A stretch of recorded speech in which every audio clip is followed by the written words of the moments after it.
Ryker from the Seattle Seahawks. Metcalf from Hey, Rawson, you're watching NorbCam. NorbCam. You're watching NorbCam. What's up, everybody? This is NorbCam coming at you. Literally just finished watching the premiere of my documentary of this 2014 Seattle Seahawks season, NorbCam, The View from a 12. And I gotta admit, man, it's even I still get choked up at the end there, because when I work on a film like this, it's like I'm working on bits and pieces at the most microscopic level, because you're doing fonts and edits and stuff. You don't really see the whole thing in totality because you're working on so many small little parts.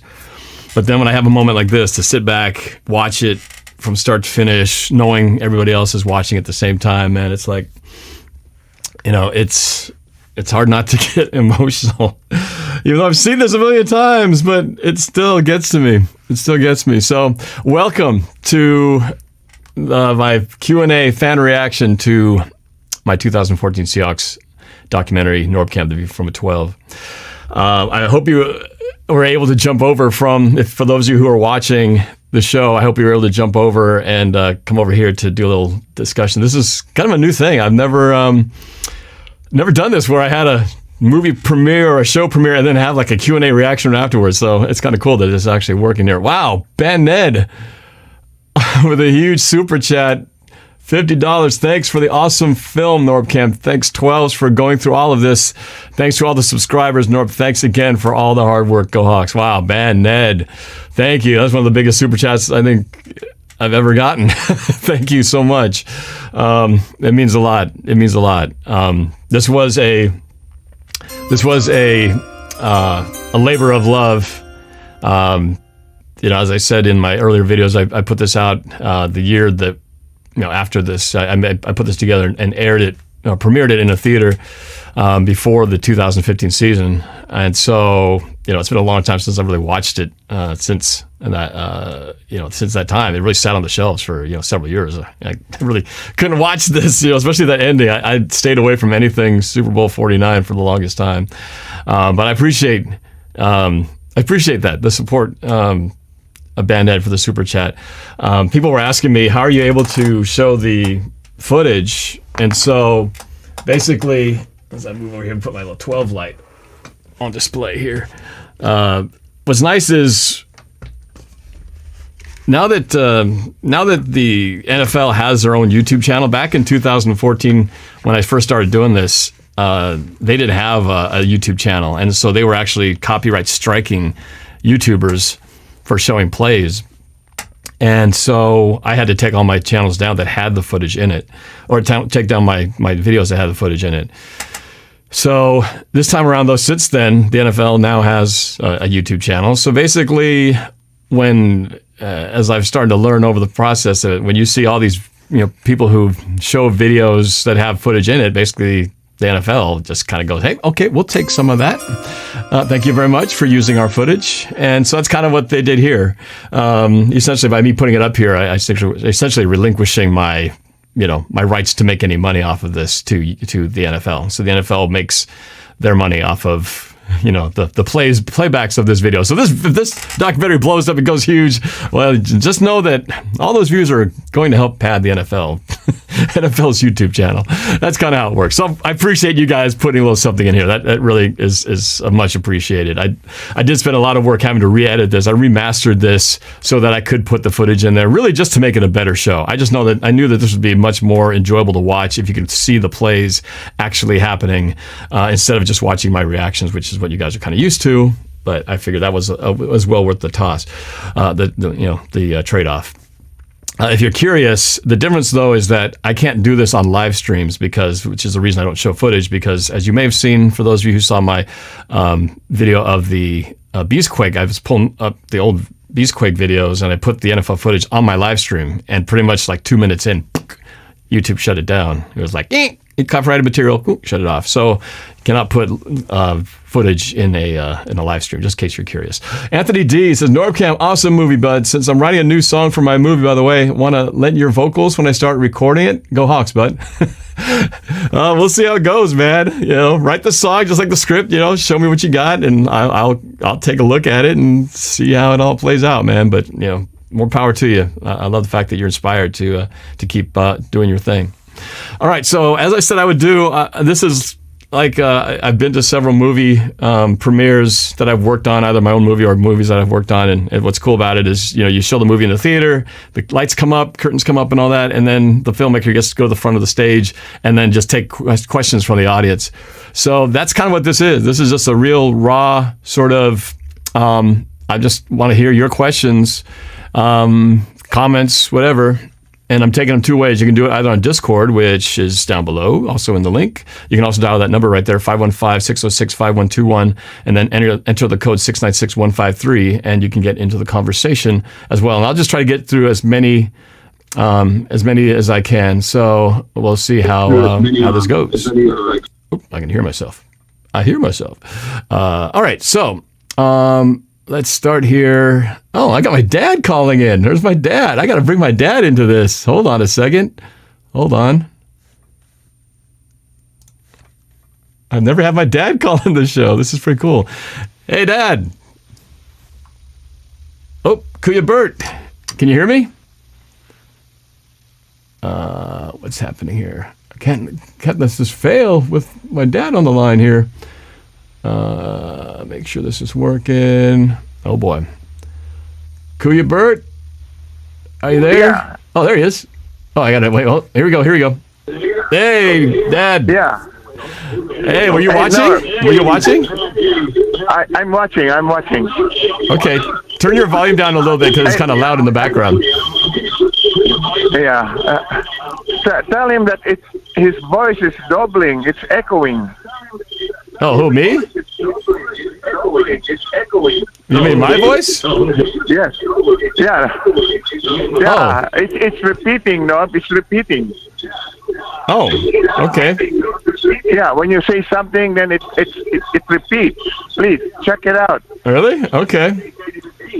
All right. Nobody said anything on the video yet so far, but Yeah. huh? Okay. I'm watching right now, and it's doubling, Norb. Really? Okay.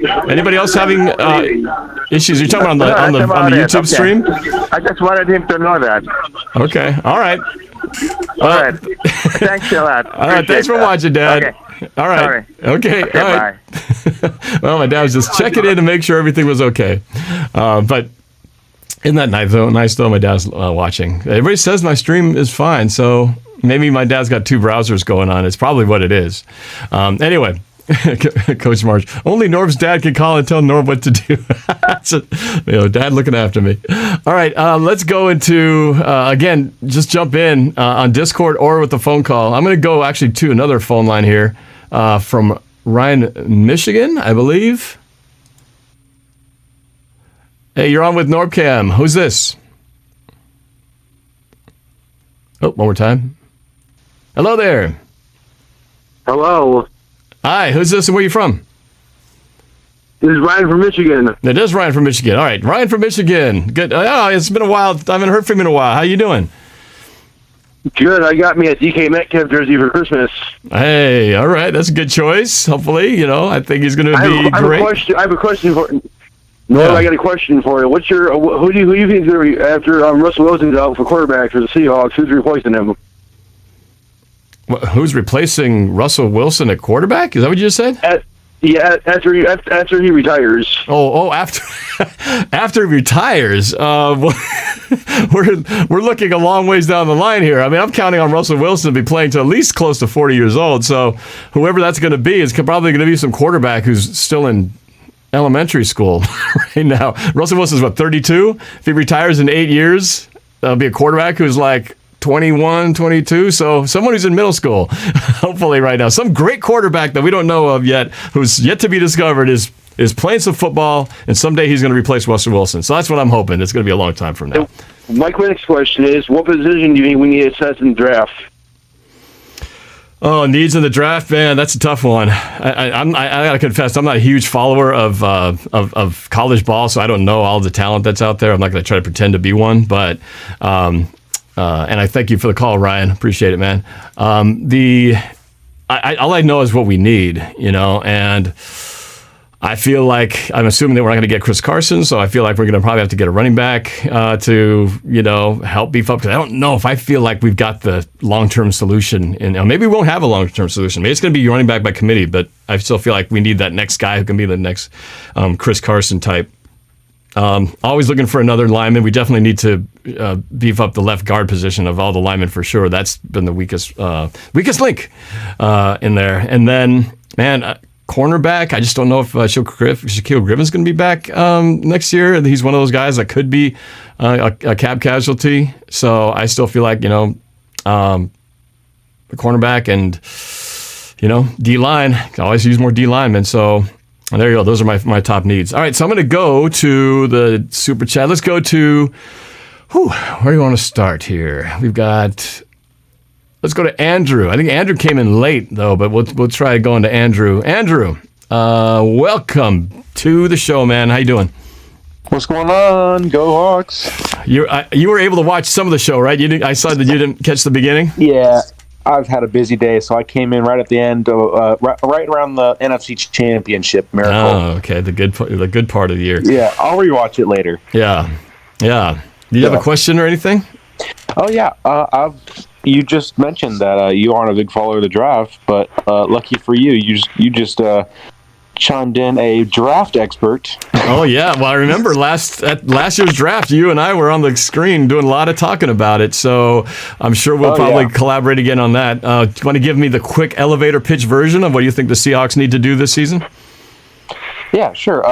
So it's my firm opinion that we are not going to re-sign Chris Carson, because first off, he's going to ask for a lot of money, and second, I believe he did unfollow the Seahawks on social media, that's usually a sign that he doesn't want to come back. Of course, that was before they fired the offensive coordinator and brought a new one in. So who knows? I think all that could change. It's going to all come down to money, though. But I think you're right. He's going to want to get paid by somebody out there, and I don't think it'll be Seattle. So as of right now, we have a second-round pick. It's the first one was traded away to the Jets for Jamal Adams. Mm-hmm. So right now, it looks like the top two running backs that we could fall upon in the draft in the second round, one of them is a stretch, Najee Harris. I do think he would get drafted before our pick, but he's from Alabama. He's a senior, and just this season alone, he rushed for over 1,400 yards, had 26 touchdowns. I mean, that insane numbers. He's ranked number 44 overall of players. And then if we don't stumble upon Harris, we could go for Kenneth Gainwell from Memphis. Younger guy, smaller guy. He's more of a Rashad Penny kind of guy. I think he could provide a good, 1-2 punch kind of thing. Okay. So O-linemen are always very good. We need to protect Russ. So down here, there's a lot of good O-linemen in this draft. We're going to see a lot of them. Well, that's good because we're going to need some, and we're not going to have a first-round pick to grab somebody high up there. So hopefully, we'll have some good quality talent to pick from. Yeah, for sure. Yeah. Okay. I mean, there's so many good O-linemen in this draft. Like, there's some guys from Alabama. That are ranked at toward number 11 overall of just O-linemen. So, we got some good guys. Alex Leatherwood is a guy I got my eye on. He's 6'6", 312 pounds. He's a beast. He only allowed 3 sacks this year, or not 2 sacks this year. In college sports, we got a lot more excitement, I guess you could say. All right. So. Yeah, okay. Well, hey, man, I know we're going to get way deeper into it. I want to spread the wealth around for the callers, but definitely, Andrew, we're going to be connecting when the draft comes, maybe do some mock drafts. I plan to do a lot of time bringing people who really know stuff, from you to other people out there, and definitely have a little brainstorm and get the fans' reactions to what we need to do for this for this draft. So I appreciate you, man. Thanks for calling in, dude. Yep. All right. Go Hawks. We'll be in touch. All right. Later. I have got. Okay. Oh, there he is. It's the one and only Mike Lorraine, 80s Broncos fan, calling into the show. This is like history right here. What's up there, Norb? Go Hawks! 80s Broncos fan. If you guys don't know, his real name is Mike Lorraine. I'm sure you've heard me talk about him before. He's my business partner at Quantum Productions. We've been friends since 1994. So how many years is that? 27 years? 27 years. That sounds about right. That's about right. It's a long time, but yeah. So, and it was a huge part of the premiere when we did this, and just so many things that we do. And so, Mike, it's so cool to have you on the show. I feel like I'm talking to a celebrity. I know. Thanks for having me. I appreciate it. I was thinking of something that might be fun to share with everyone who just watched this. And for me, watching these rival shows takes me back to all the hard work we did making these things. But one funny behind-the-scenes story. Do you remember?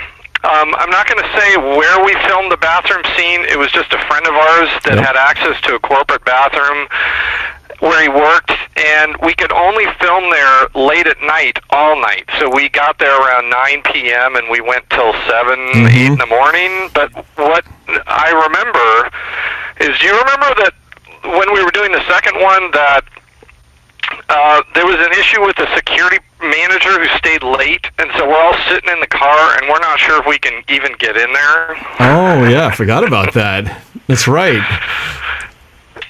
Yeah, it's because there was some concern about us being in this bathroom, and people don't know what was going on. But finally, that manager left, and they were like, "Okay, go!" So we started running in the building and setting up and filmed there all night. It was just a funny story, I remember. Yeah, I totally forgot about that. No, I have so many good memories of making the Rivals videos. I mean, obviously the ones that everybody saw. We shot 3 in that bathroom. We shot the Packers one.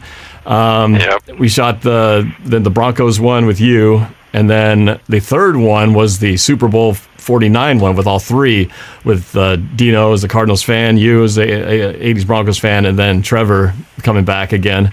So, and then of course 12th Can fan being in there. So that was the big Super Bowl one that we did. I remember that was such a fun, crazy day, because on that day when we shot that one, that was the same day I did the interview with ESPN. So that day was so busy. I went go to ESPN, do my interview, and as soon as I was done there, meet you guys at the bathroom to shoot the Rivals video. And we had to do this all in like a week because we wanted to get that Rivals video out before the Super Bowl. And that interview was shot, I want to say it was like late in the week after the NFC Championship game, because, there's 2 weeks between the champ game and the Super Bowl. So all that had to happen within just days after and before my Super Bowl trip. And I let you edit it because I was going to be gone planning for the Super Bowl 49 trip. And so I said, you actually said, "No, why don't you let you write the script, we'll shoot it, and I'll take it over and get it done." And you did. So it was a crazy mad dash under intense pressure and deadlines. And then also the excitement of just everything going on with winning that champ game and then going to the Super Bowl.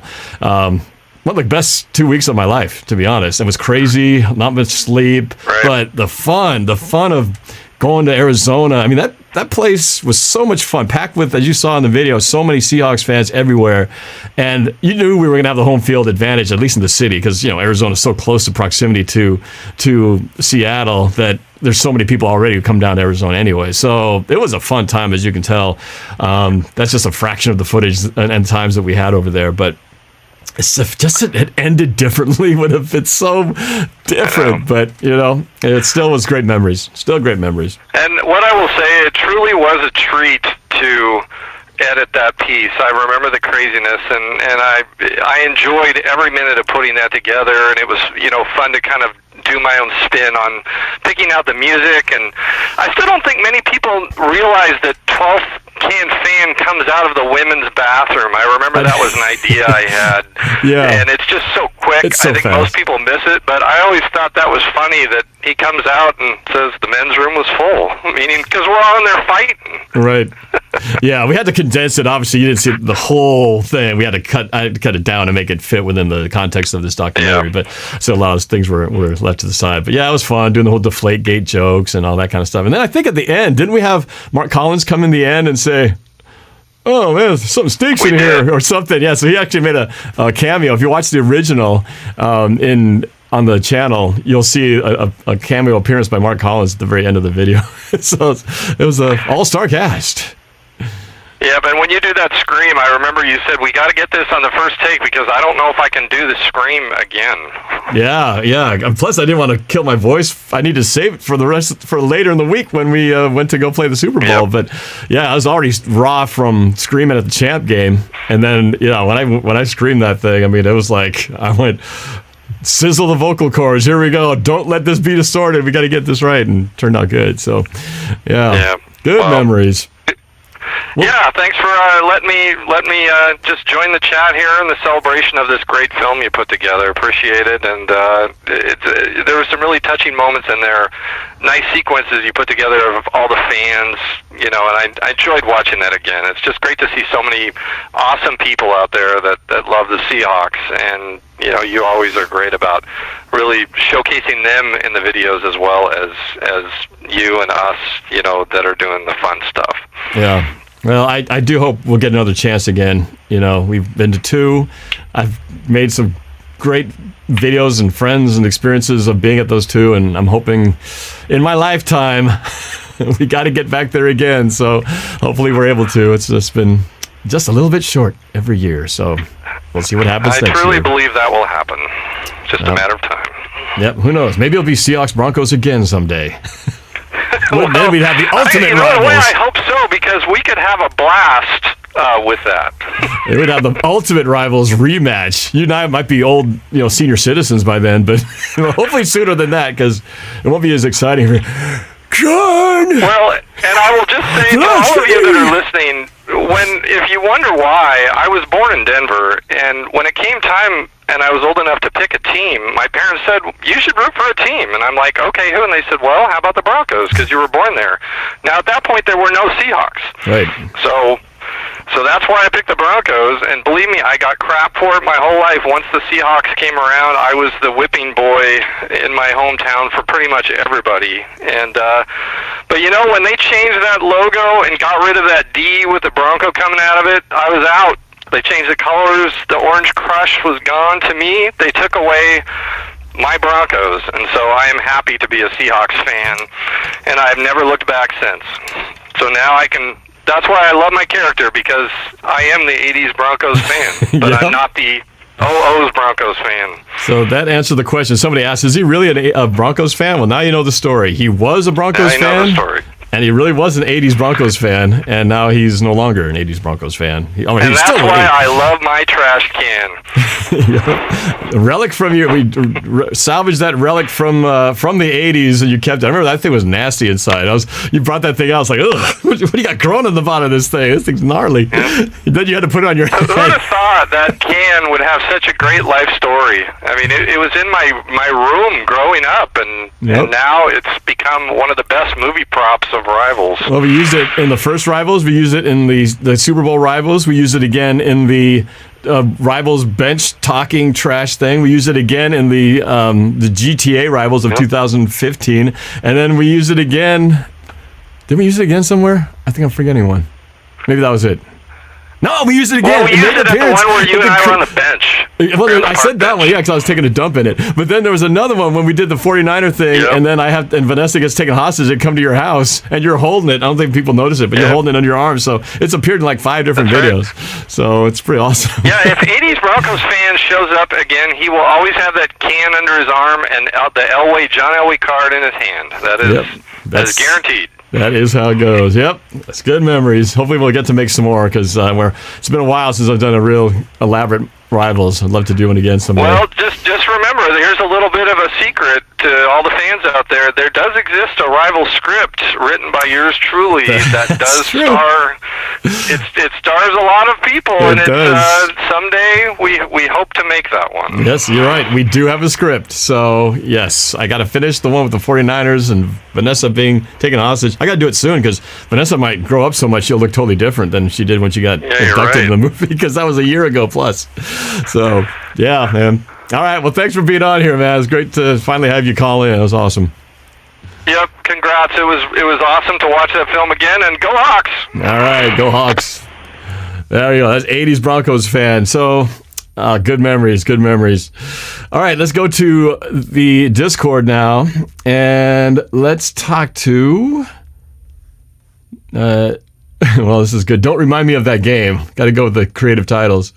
Don't remind me of that game. Wait, he's gone. I guess I'll have to go to Nathan Peterman instead. Nathan Peterman, you're on the show. I don't have any questions yet. I was just watching the stream.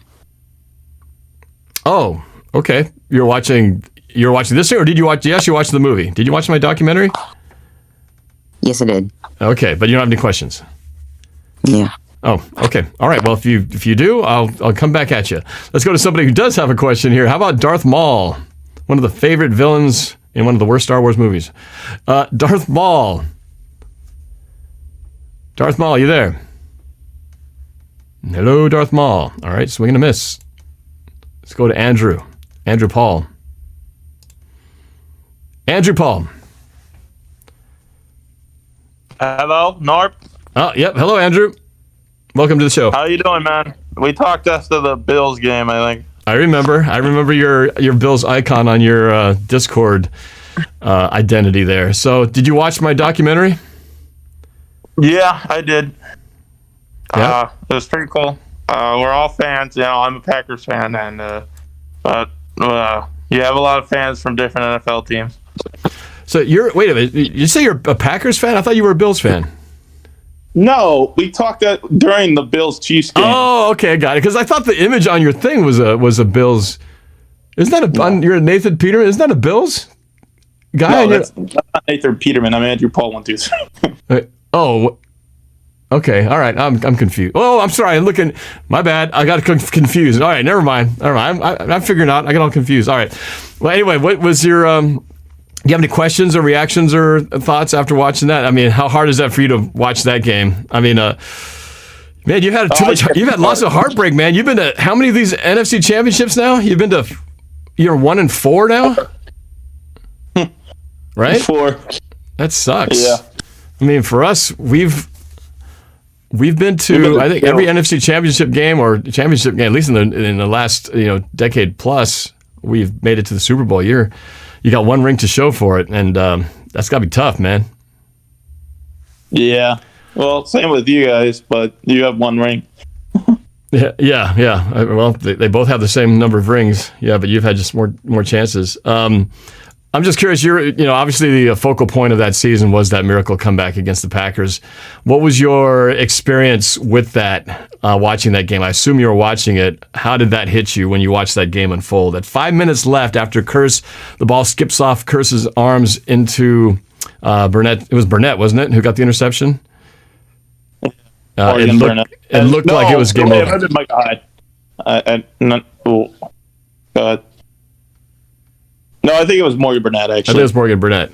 Yeah, what was your thoughts at that point, and then how did the emotionals go? I think I sent a tweet out, the Packers are going to the Super Bowl. Oh, right after that play? Yeah. Oh, man. 2 possessions, having the ball with like 4 minutes left, I think it was. And the thing is, like, I know this sounds weird as a Packers fan, but I know this sounds weird, but up until that point, I thought the game was going to go that way, like exactly the way it was going. Because I remember Seattle was on like a winning streak, but they hadn't been tested at all. They were beating like the Cardinals, who were playing Ryan Lindley. And I remember this was like their first real opponent they were playing. And I remember back then, you guys had no receivers. So I was just like, the formula, I mean, you had Doug Baldwin and Curse. But I said the formula is there. Just lock up, play man-to-man. But Doug Baldwin hadn't taken off as a true number one receiver yet. He was still average then. He took off later. And I remember, like, I thought the game was going to, like the Packers were going to win, but they wouldn't be able to move the ball. But then, like, we collapsed at the end, so. Well, and I think, after you guys fired your coach, I thought that game, really, you guys should have killed us. We were lucky to be only a couple touchdowns down, early in the second half before we finally scored a touchdown on the fake field goal. But you guys had so many turnovers, so many times with the ball inside the 5, and you had to settle for field goals. So instead of it could have been like a 28-0 score or 24-0. It was only 16. and because or 19 or something like that because of the field goal. So I don't know. I feel like. Do you guys feel that your coach was the reason? Obviously, it was let go last year, but do you feel like a lot of the Packers' failures was due to the coaching? Yeah, I don't. The thing is, you can't count out McCarthy because he has won a Super Bowl. I don't think you can be totally incompetent and win a Super Bowl. So there's something there. Because I thought that old Broncos head coach, John Fox, he was never going to get them to win a Super Bowl. And, he got outclassed in the Super Bowl by you guys. But I thought he was never going to win a Super Bowl. That's why they fired him. So, if you won a Super Bowl, you can't just be totally incompetent. Yeah. Well, that's true. That's true. And I think we're kind of the same. There's a lot of people feeling the same way about McCarthy, how he departed last time from the team. There's a lot of people feeling like, Pete Carroll is really the one who needs to go because he's too set in his ways. But we also have the one Super Bowl, which always keeps that in check. But it's always, what have you done for me lately? And a lot of people looking for answers. But clearly right now, that answer is... Yeah. Anyway, well, sorry that you guys didn't get further this year. It seemed promising, and I thought you guys were going to win. I thought you guys were going to defeat Brady, but it wasn't in the cards. So we'll see what happens next year. You guys are still going to be tough. So just another year of heartbreak. I think. Yeah. Also, one last thing, Norb. I don't think you need a running back. I think the running back position is very overrated. I think it really depends on how your O-line is. I mean, you can find a good running back as an undrafted free agent. In my opinion. Yeah. This is true. It's very overrated because, if you don't have good blocking, it doesn't matter if you have McCaffrey back there. True. Yeah, that's true. Although, if you have somebody like, what's his name for the Saints? Kamara. Yeah, I know. But Kamara was a second-round pick. Right? But, there's Kamara special was guys. a second-round pick, I think, and Fournette was the first running back taken. Right. And Kamara had a much better career than Fournette. Yeah, that's true. That's true. So, it's true. It does start it's just starting the trenches. So, it's got to go there. So, all right, man. I appreciate you being on here. Thanks for the call. All right, let me go one more here, and I see Rohan. I haven't talked to Rohan in a while. He's jumping in. I'm going to get to you in a second. Let's go to Sonny. All right, Sonny, you ready? Welcome to the show, Sonny. Hello. Hi. Hi. So, what's on your mind? First of all, did you watch the documentary? Yes, I did. You did. All right. And what'd you think?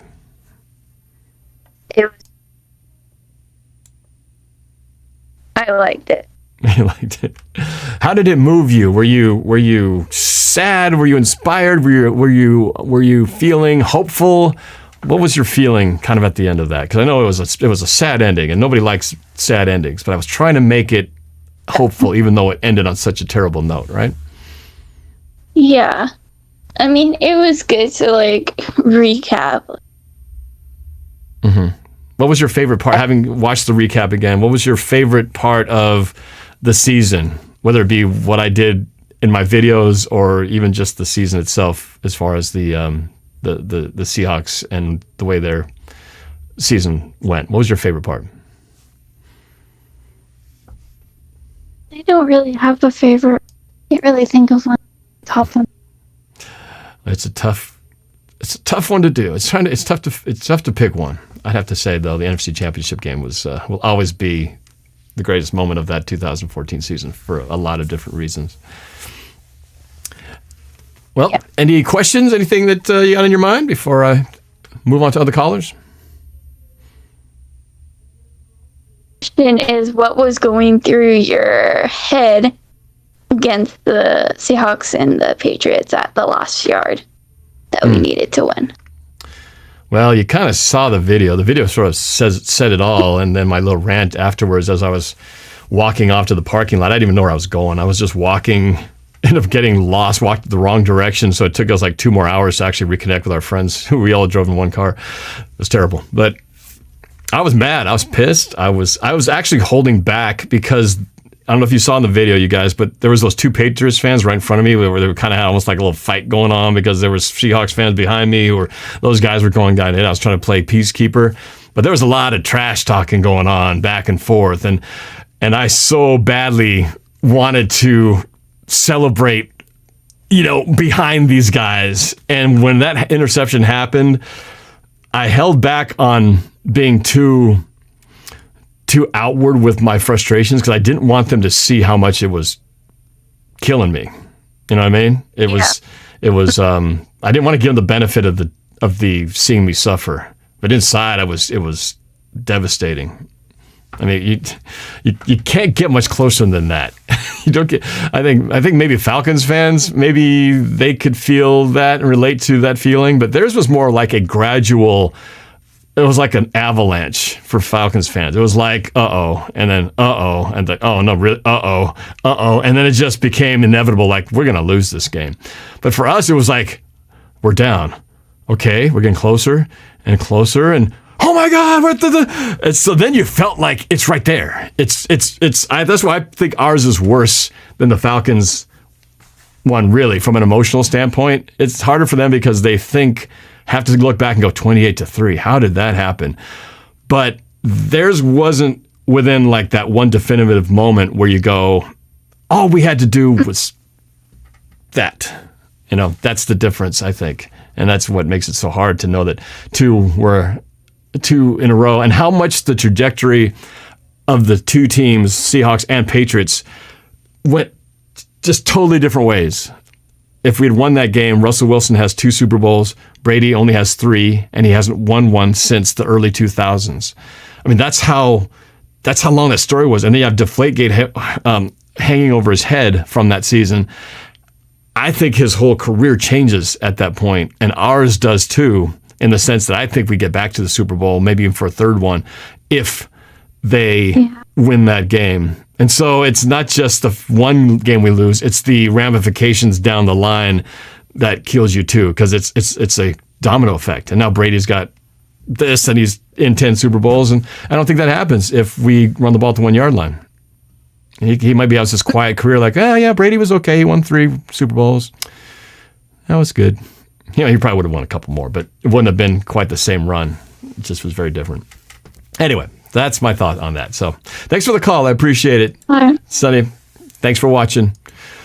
Let's go to, all right, I said I'd go to Rohan because I haven't talked to him in a long time. This is the resident, one of the nicer 49er fans you'll ever hear. Let's go pull that up.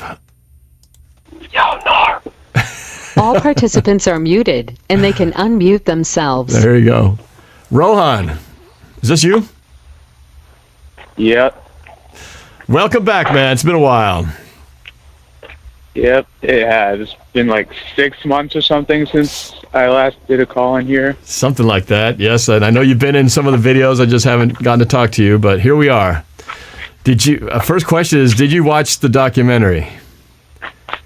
Oh, there's that today. No, I haven't watched it. Oh, man. You missed it. Well, you can still watch it. It's still up there. But I was out doing groceries when it was premiering. So Excuses. No, man. So what's on your mind? Since I guess now that you mentioned the documentary, I want to zone in on the pain of that season a little more. Do you feel like Russell Wilson deserves any amount of blame for that throw at the 1 yard line, or is it really just all on the coaches? Oh, it's a number of things. We'll never know who actually made that call. Pete Carroll sort of took the hit and threw himself under the bus so that, he didn't throw the offensive coordinator, he didn't throw Russell under the bus. We'll never really know who decided, let's throw it at this point. Somebody made that call, and we don't know who had who made that initial decision to do that. Obviously, it could have been changed. Russell could have changed it. Pete Carroll could have changed it, but we'll never know how that whole thing flowed. But that said, even though I didn't like the call, when you break down that play, and I know Coach Marsh is going to do a pretty elaborate breakdown, I'm sure, of that play, that play could have worked, except there was a lot of things that broke down in terms of the execution of it. First one is Curse not getting off Brandon Browner to get into the way of Malcolm Butler so that he couldn't go and intercept the ball. That's number one. Number two, why the heck? Wasn't Brandon Browner on your team? He was the year before, and then he went to the Patriots and won a second ring. He was the one who was responsible for basically opening the door for Malcolm Butler to make that interception. So he was huge in that game. Unfortunately, it's against a former teammate. So yeah, Brandon Browner has more rings than our Legion of Boom, and now he's in jail, I think. Isn't that ironic? Anyway, so then there's number one. Number two is, of all the receivers, you've got Curse and Baldwin. Arguably, you'd say number one, number two, and then I don't know what happened to Chris Matthews at that point. He was just kind of disappeared in the second half. But you got Baldwin and Curse. Why aren't those guys the ones, if you put Curse there, at least put Baldwin in the slot, have him be the receiver instead of Lockett. Not that I have anything against Lockett, but I don't like the way Lockett caught that ball because I've said many times, you watch from it, he catches the ball like this and waits for it to come here. And if he does the Bill Marsh thing and circles up and attacks it here, he gets a whole foot worth of space. He doesn't intercept the ball. Worse, it's incomplete, or maybe he falls inches short, or maybe still gets into the end zone, even with Malcolm Butler there. So that was an issue. But if you're throwing to Baldwin, I think Baldwin catches that ball differently if it's not Tyler Lockett. So, that was really it. And I don't think there's anything wrong with the throw. The throw was actually in the right spot. It was everything around it that failed. So, yeah. Would have just ran it, though. I would have ran it, goal line, I formation, whatever. Just give it to Lynch again 2 more times, and then we'll see what happens on 4th down. But they had 2nd down and 3rd down. They had 2 chances to run it and just didn't do it. So, frustrating. It'll always be frustrating. Even if we win 3 more Super Bowls or 4 or whatever, there'll always be that, well, we could have had 1 more. But we'll see. We'll see. It's funny how the NFC West, or the NFC, has just had heartbreak. Lots of heartbreaks. You guys had your shot last year. Couldn't pull it off. Packers had a chance to go. Couldn't pull it off. Rams had a chance. Couldn't pull it off. Well, I'm just saying your Super Bowl appearance, you had a Super Bowl appearance in the last couple of years. Yeah, you had your chances during the time when you were going up against us, and clearly went down to the wire as well, too. But we're not the only ones who've fallen short. Actually, no, you guys were in the Super Bowl. You guys were in the Super Bowl in Super Bowl 47. Yeah, but with you guys, it was like you guys made the Super Bowl those 2 years, but then outside that, you never really made it anywhere near there, right? Because you guys kept falling in like the wild card and divisional round and whatnot. Yeah. I mean, that's not the NFC Championship game, but still divisional.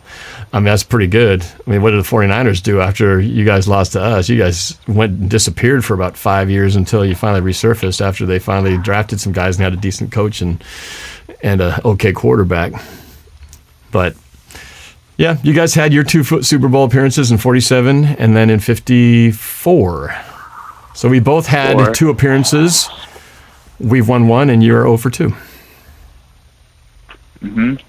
Speaking of decent quarterbacks, do you buy into all this Jimmy Garoppolo rumors, like any of them? Or are you just like sold on the fact that he's going to be our quarterback next year? Oh, you mean as opposed to being part of the Deshaun Watson sweepstakes? Yeah, or really just any of the other random rumors that keep popping up. Well, I didn't think the Rams were going to get rid of Goff so quick and so effectively as they did. But I think the 49ers are in just as bad a situation quarterback-wise. Yes, I said it. I don't think Garoppolo's any better. He's about the same. To me, he's about the same as Jared Goff is in terms of my sense of how much do I fear this quarterback. I hold them in about the same level. And so I think the 49ers would be smart to follow in the footsteps of the Rams, because I think right now everyone believes the Rams are, with Matthew Stafford, they're a better team, getting the piece that was missing in Jared Goff. And I think the 49ers will be better off if they replace Garoppolo and upgrade him. So I'm hoping to God that they don't. I would be much happier if they keep Garoppolo, because that would just make my day. What do you think? To be honest, I kind of disagree with that idea. I mean, sure, you're upgrading Garoppolo. That's the obvious part. So you're upgrading one position, but think about how much the Niners have to give up in return. Like, well, that's the problem, they give up Lord knows how many picks and Lord knows how many starters. Like, the year we went to the Super Bowl, you didn't fear the Niners quarterback. You feared everyone around him and on the defense. It's like, so all of them are going to be healthy next year, hopefully. Ford, I'm thinking about you. So if the Niners do try and trade with Watson, like, who are they going to ask for in return? Like, you can't give up Bosa. Warner's probably going to demand $20 million a year, something close to that soon. And then who else is left, right? Yeah. All of those other guys are still key pieces. Greenlaw, Ward. Yep. You guys are... So it just doesn't seem feasible. Well, that's always the thing. Is, you know, the Rams clearly have the same thing. That's why you guys are such the same boat, because the Rams and the 49ers have the same strengths. Great defense, okay quarterback, pretty good weapons around him. And clearly the Rams felt they needed to give up something in order to make it complete. And obviously they're going for it now because they know that window with this defense as it's built is narrow, and they got to capitalize on it. And I think the 49ers are kind of in that same boat. You guys got a little bit more time because, like, Bosa, he's just, you know, still in the early parts of his career. And so you guys a little bit of the youth on your side, as opposed to when the Rams get these huge free agents that they're paying big bucks to, you know that time clock's ticking fast. So the 49ers, you know, I think maybe they have a little bit more time to figure things out, but they also paid a lot to Garoppolo too. Maybe not as much as they paid as the Rams paid Goff, but they paid him a pretty hefty sum. And so far he's been, you know, I can't see how you can't be disappointed with, you know, not being clutch in the Super Bowl and then being injured for a good chunk of that time that he was paid for. So, like I said, I hope they don't get rid of him. Like you said, I don't know how you get a Deshaun Watson and 49ers would be scary. I mean, they make the NFC West a super scary division. So it's already scary as it is. I hope it doesn't happen, but you're right. I mean, something's got to give, which is the Seahawks, same thing. You know, when he had that dominant defense, that was when Wilson was getting paid peanuts, $500,000, if you say that's peanuts. But then he started getting the big team money. Was getting paid the same too. Yeah, everybody's on those, you know, that 2012 all the way through like 14, 15, everybody's on the cheap contracts. Now everyone wants to get paid. Something's going to give, you know, and I think the offensive line is where it gave, and we see what the result of that is. But you can't have it all. You can't have it all. The salary cap prevents it from happening. That's parity. So, you know, somehow though the Patriots managed to do it for 20 years until they finally hit the bottom, and they finally ran out. The Patriots dynasty finally hit the limit, hit the ceiling. Brady left. I guess that sort of answers the question of who got the better end of that deal, but. Anyway, well, we'll have to talk more, man. I know there's going to be a big season ahead. I'm sure a lot to talk about the NFC West, drafts, trades. It'll be interesting to see. But definitely if we see a big change happen to the 49ers, we'll have to bring you on to talk about it. But thanks, man. It's good to talk to you. I appreciate hearing from you, man. Yep, appreciate it. All right. Hey, and by the way, are you going to UW yet, or what's the deal? I haven't gotten my application back from them yet. Oh, they don't respond till late. They don't respond till like closer to spring. So yeah, they take a long time. They take a long time. So there's still a possibility you could be end up here in the Pacific Northwest. Potentially, but as of right now, just based on the colleges that have responded to me, I'll probably go to Minnesota. Okay. All right. Well, if you do end up coming to Pacific Northwest, let me know. We'll get together, have a drink somewhere. Yep. All right. Good talking to you, man. Appreciate it. All right, let's go back to the Discord and talk to a few others. Let's go to Aidan Pham. Aidan, one of the members of the NORBFAM. Appreciate it. Aidan, did you have a chance to watch the documentary?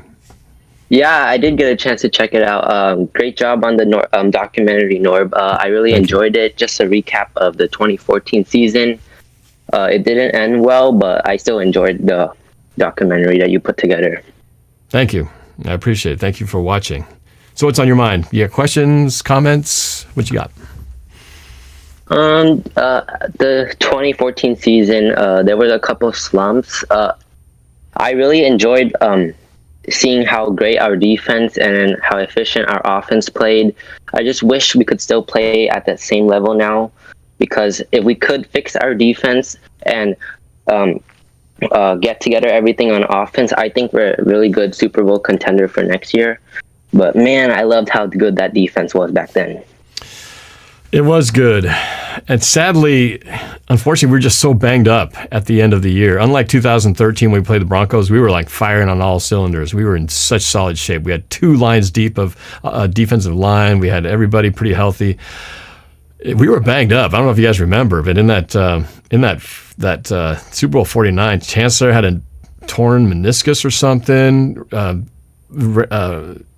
Sherman had tore some ligaments in his elbow in the championship game against the Packers. Earl Thomas had a torn labrum. Then we lost Cliff Averill to a concussion in the Super Bowl. And then we lost Jeremy Lane after the interception. He broke his arm on that play. We were walking wounded. I mean, that's a big part as to why we did not hold up our end at the end when we had a 24-14 lead. Obviously, it would have been nice if the offense could have done a couple things on some of those drives. We were one curse catch away from continuing one of our possessions and potentially getting into scoring range, and it fell through his fingers. But the defense just couldn't hold up, unfortunately. And but then, with all that said, it came down to that final play. So, yeah, it was a great time though for our defense, and it was a miraculous season that just fell one miracle short. But yeah, it just, things are different. Things are different this now. It's just constructed differently, and we have to get real effective with our drafts, with our free agent moves, because I think the difference was when I think of 12, 13, 14 is because they had so much room, they could miss on some guys. But we had so many others that we could fill in because, we had so much to play with. But now it's like you have to nail it. It's like if you're going to get an offensive lineman in the draft, he's got to be on point. Otherwise, it's like a wasted one really key spot wasted. If we draft somebody corner, he doesn't pan out, wasted draft pick, and then we're hurting because we have nothing else behind it. So that's the feeling. It's just so much more pressure to get it right. Everything's got to be just right. Otherwise, it's in this very delicate balance is what it feels like. So more pressure to be really good because, if we get injuries and all that stuff, it just feels like we're just right above the tipping point and anything could put us just down beyond. Yeah, so. I totally agree with you. That last play, it doesn't get any easier every time I watch it. I remember on the Super Bowl day, I was so happy when the Seahawks got inside the one. I was getting ready to celebrate, cheer. I had a smile on my face, and then that interception came in. My whole face just turned all sad and disappointed. And I remember crying that night, and I still remember that day. It sucked so bad. Yeah. What's so weird, having gone to those 2 Super Bowls, is that I also... it's like besides being there, it was also being at the place was different than being here because we were in a totally different city. You know what I mean? And so that feeling of disconnect, instead of being here in town where you get to celebrate with the community, it was... you have the fans that were right there, but you're not around all the people that you're normally with other than those people that are traveling with us. So when we had to leave there, it was like we were in this just weird ghost towny feel of all of a sudden everybody who was there celebrating just disappeared. Like nobody wanted to be around each other. It was just like, I want to get the heck out of here. And I remember we had to take a miserable plane ride home. We had to sleep in the airport in Denver because of the way the schedule was. And it was just such a horrible, dreadful way to come home after having to swallow that loss. It's one thing when you have to come home and you've got the win, you're just sort of like you're floating on air and everything's good. But when you lose, it's just a horrible. It's a dreadful downer, man. Losing's never fun. Yeah. That was. Could have been. Watching the Seahawks games on TVs, I can just see the 12s getting all hyped up. It feels like just such a good environment. But unfortunately, whenever I go to Seahawks games, since I live in Southern California, it's always against the Rams. So you always, we never feel at home. But there are 12s in Los Angeles. But yeah, we're always surrounded by Rams fan. But it doesn't feel the same as when I see it on TV because it seems like just a fun environment to be around. Everyone's so loud. But hopefully one day I get to go watch a Seahawks game and the Lumen Field. Yeah. I almost said CenturyLink. I know, right? All right. So you've got to be planning at some point here to go to that new stadium down there, SoFi, to watch the Seahawks play the Rams in that multi-billion-dollar stadium. I assume you're going to make that happen at some point? Yeah, I was planning to go this year, but COVID happened and everything. So hopefully next year I get to go and see that new stadium. Yeah. One of these days I got to get down there and check it out because some of these stadiums are incredible. So, all right. Anything else? No, just wanted to hop on, see how you're doing, and just have fun. Yeah. All right. Well, I appreciate it, man. It's always good to hear from you. Take care, man. Enjoy the Super Bowl. Enjoy the Super Bowl this weekend. Yeah. Hopefully I'll hop on and join you with the calls during the Super Bowl. But yeah. Yeah. And who are you rooting for?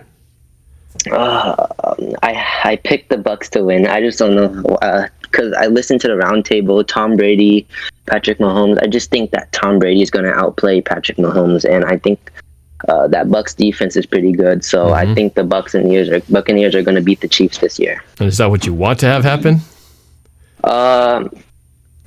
No, I'll be okay with seeing the Chiefs win, but so far I have the Buccaneers to win this game. Okay. All right. We'll see what happens, man. Enjoy it. Right. We'll talk later. Thank you. All right. Go Hawks. Yeah. After watching this, after rewatching that 2014 season, do you remember now why I can't get myself to possibly root for Tom Brady to win the Super Bowl after watching what we just went through again? Sorry, I can't do it. All right, let's go to, how about, let's go to Seahawks 101. Seahawks 101. Welcome to the show. Hi, what's up? Can you hear me? I can hear you loud and clear. What's on your mind? So I had a question. So in the documentary, there was the video of it was the rivals of the Packers fan, and he said the Hail Mary. I was just wondering what you think. That's pretty controversial. What do you think on that? Oh, if that was a catch or interception. The Hail Mary, yeah. Yeah. So yeah, and that's Trevor, by the way. Trevor was the guy who was Trev Cam. Yeah. Yeah, the Hail Mary. I was at that game, and again, it's funny how depending on how you watch it, your experience is altered based on where you are. Watching the game on TV, whether it's Super Bowl or any kind of game, and watching the stadium is very different because you don't hear all the stuff they're talking about in the analysis on the broadcast. You don't see all the details. They don't show as many replays, not nearly as many replays as you get on TV. So in the Hail Mary game, I didn't see what happened because I'm kind of far, it was away from my side because I'm on the southwest corner, and the catch was made in the opposite corner, the northwest corner. All I saw was Hail Mary. We knew it was coming. Hail Mary. All the bodies go up, and then you just see it all wrestling down there, and you see him put his arms up. Ah! So at that point, I just thought we scored. I didn't see any replays or anything like that. We were just going crazy. So it wasn't until later when I was listening on my phone and they're talking about the controversy, then I saw the highlights. I was like, oh, okay. Maybe not so obvious as I thought it was going to be. But yeah, after watching the replay, I don't know how that was the replacement refs year. And in fact, the replacement refs were fired after that game. And I think for good reason, because yeah, we really shouldn't have won that game. I mean, to me, that would have been, if I saw it on TV and watched it, I was like, oh, that's an interception. Because the Packer player had the ball pretty much on his chest, and Golden Tate was just kind of sneaking an arm in there. And so it wasn't even 50-50. It looked more like 65-35 maybe at best. So I'm glad we got it. In the end, it didn't really matter. I mean, we made the playoffs, but didn't go to the Super Bowl that year. I think that was 2012. But yeah, again, another reason for Packers fans to be bitter at us, at least when they come to Seattle, because I don't think the Packers have won in Seattle in a long time, just like we haven't won in a long time in Lambeau. So it's pretty funny how strong the home field advantage is here. But yeah, just one more reason for Packers fans to be bitter about it, because they've had their hearts broken many times here in Seattle. So yeah, that one though I have to give to them. That one was a pretty bad call. That was a pretty bad call. Yeah, so that's kind of like the only question I had. I like the documentary. I was watching that. It's a pretty cool video. Thank you. Yeah, that's about it for me. All right. Well, thanks. I appreciate you watching, and thanks for the call. Go Hawks. Let me talk to another one here. Let's go to Rupert. Rupert. Hello? Hello, Rupert. Welcome to the show. Hey, what's up? Not much. Just talking to you guys. What's on your mind? So I just was watching the documentary. I was pretty active in the chat. I don't know if you saw me. My YouTube is the same as my name, so okay. You probably saw me talking in the chat. I was scanning through it. I was typing in there a lot, so yeah, I definitely was keeping an eye on it. But yeah, what was your thoughts? Any questions or thoughts on what you watched? I thought it was a great thing. I mean, if it had ended after the Packers game, then I would have been even better. Right. But it's about Super Bowl 49, so you got to have it in there. Yeah. So I had a question. Mm-hmm. So I am a big fan of Tom Grossi. So when we play the Packers this season, are you going to do another collab with him like you did last season? Yeah, I'm sure we will. We've collabed, and we kind of have this understanding if something happens between our two teams, we'll do a collaboration. So yeah, no, I think for sure. I don't see any reason why we wouldn't. But yeah, Tom's great. He's hilarious, and he's really taken off. I remember in that Super Bowl, that NFC Championship game, and I think it's when he started his channel. It's like after they lost. So I had a head start on him, but since then he's really taken off. So more power to him. He's got good stuff, and I enjoy watching his reactions, and he's hilarious. So yeah, I'm sure we will connect again sometime. In the near future, if we have another game between us, which I can't remember. Are we playing the Packers? Are we playing the Packers? Yeah. We are? So Lambeau, though, so we're probably going to lose. God. Lambeau. All right. So, yeah, we will hopefully, if you'll have me, we'll do another collab. Hopefully we can change history and win one in the 2000s this time. It's been a long time. It's been over 20 years since we won a game in Lambeau Field. It's crazy. Cool, man. Well, thanks for the call. I appreciate it, and thanks for being on the documentary, chatting it up as well. Thanks for having me. All right, you bet. All right, let's go to another. Let's go to Seattle Seahawks 23. Seattle Seahawks 23. You're on with NorbCam. Hello, Seattle Seahawks 23. Hey, Norb. Hey. Been a while since I last talked to you. It's been like almost a month, Okay. I believe. What was your name again? It was Larry, I believe. Your name is Larry, you believe? That is your name? Yeah, it is Larry. Yeah, I forgot. Yeah, I still remember. Yeah, it is Larry. Sorry. That's very funny. I don't like... Is your name Norb? Sorry, my name is Norb, I believe. Let me check my ID real quick. Sorry about that. No, it's all right, Larry. Larry. So, yeah, you saw the documentary? Yep, indeed I did. All right, what's your thoughts? Questions, comments? It was good. Would have had another win for Super Bowl 49, but nope. Yeah, I just, there would have been so much celebratory material if we'd won that game, man. I mean, that town would have just gone crazy because, like I said, we had taken over that town. That was a Seahawks town that whole week. Yep. So, yeah. We would have got cheers, but instead we got tears instead. Yeah. Yep. Tears, not cheers. Sucked. Yeah. It was so much fun. I mean, we can't win them all. No. Can't run the ball at the 1 yard line either, apparently. But yeah, man, it was just I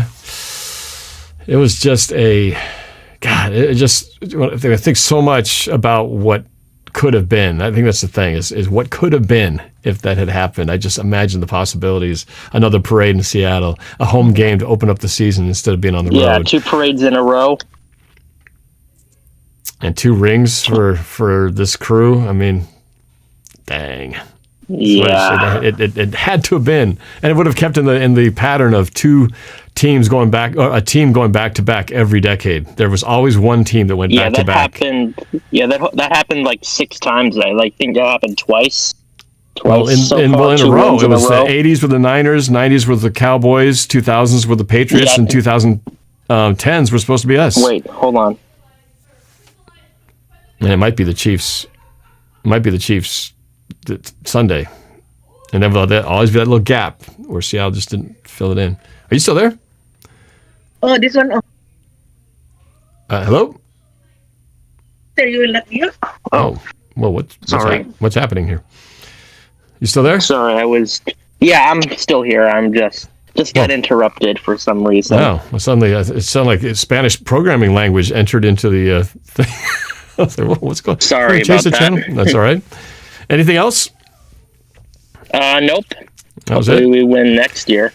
Yeah. All right, Larry, there's always, in the words of every team that doesn't win the Super Bowl, there's always next year. So, Larry, thanks for the call. I appreciate it, man. Let's go to Joey the Boss 2000. Joey the Boss 2000. Welcome to the show. What's up, Norb? Hey, man, not much. Just, Super Bowl Friday right here and walk down memory lane. Did you watch the documentary?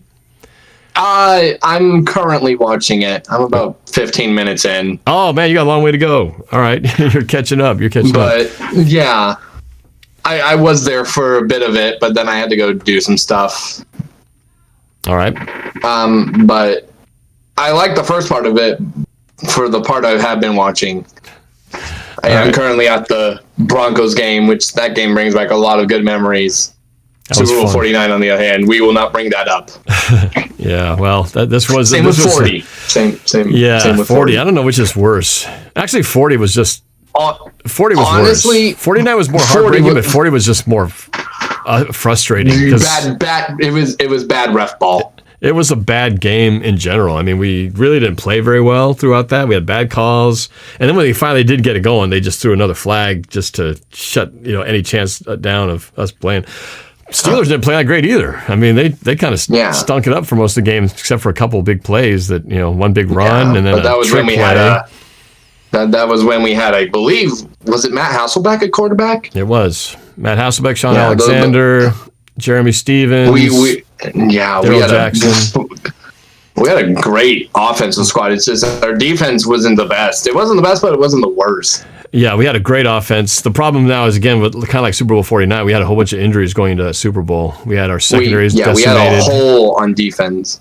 Yeah, we were down to like our third string safety, and he totally misplayed the ball on the first drive of the second half, and it resulted in a 75-yard touchdown run by the Steelers. And just there's nothing good about that game. There's in Super Bowl 49, at least, that was a great game. It was back and forth. We were on top. We were down. We were on top. I mean, it was just a really good football game. Yeah. Super Bowl 40 just sucked, period. Yeah. So that's the Super Bowl you don't bring up the Seahawks fans.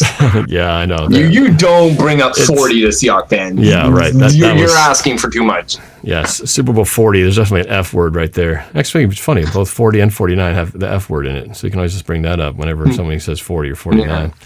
But, yeah, then there's always that guy who thinks he's so clever when they comment or something. Throw the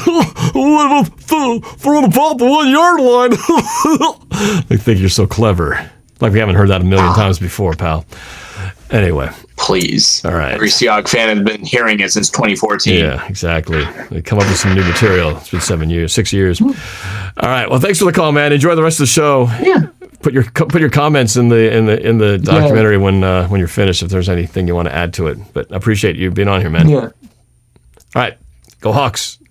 Let's go to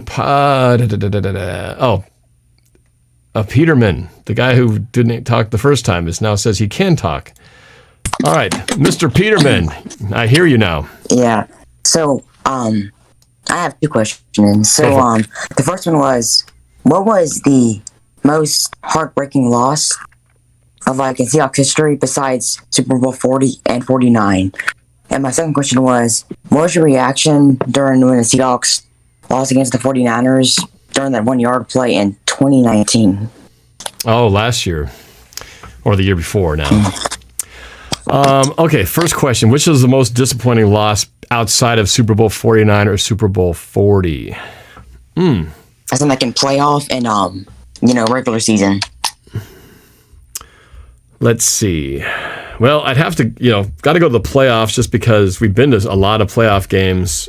And I would probably have to say the 2012 NFC divisional game against the Falcons. Just because we were down 20-0 at the half, and we came back to take the lead with 45 seconds left or something like that. And when it felt like we came back and we're going to win, and then the defense gives up 60 yards in like 30 seconds, and then they kick the field goal, miss it, but Pete Carroll had called the timeout, so the miss didn't count. So then he kicks it again, and then he gets it. And then we have like 15 seconds or something to try to come back and get a field goal of our own. And we actually get to like midfield, and if we hadn't had Hauschka out because he was kicking on that crappy turf in Washington, D.C. the previous game, I think he could have kicked an indoor field goal against the Falcons and possibly won it with like a 60-yard attempt or something like that, maybe a 62. But because we didn't have him, we had Ryan Longwell coming off of like from the living room couch to come kick for us. He didn't have the leg to do it, so we had to throw a Hail Mary that really had no chance. So I'd probably say 2012. I'd probably say 2012 because of the way that game went from being blown out to getting the comeback and then losing it in the last 30 seconds. That was a brutal one. And my one was like, I wasn't there, but it was like the Bills' 4th Super Bowl loss. It was like you had 4 opportunities to like win it, but you just didn't do it. That's tough. That's tough to go 4 times in a row and not win. And I can't remember the scores of the other ones, but I just remember the wide right, the Norwood missed field goal. Brutal. I mean, any game where you lose or win on a field goal is backbreaking for any team, right? Like the Vikings losing to us in that Ice Bowl in 2015. Was it 16? No, it was 15. I think it was 15. In the Frozen game where Blair Walsh missed that 27-yard field goal. Crazy. The Vikings fans, man, had been devastated.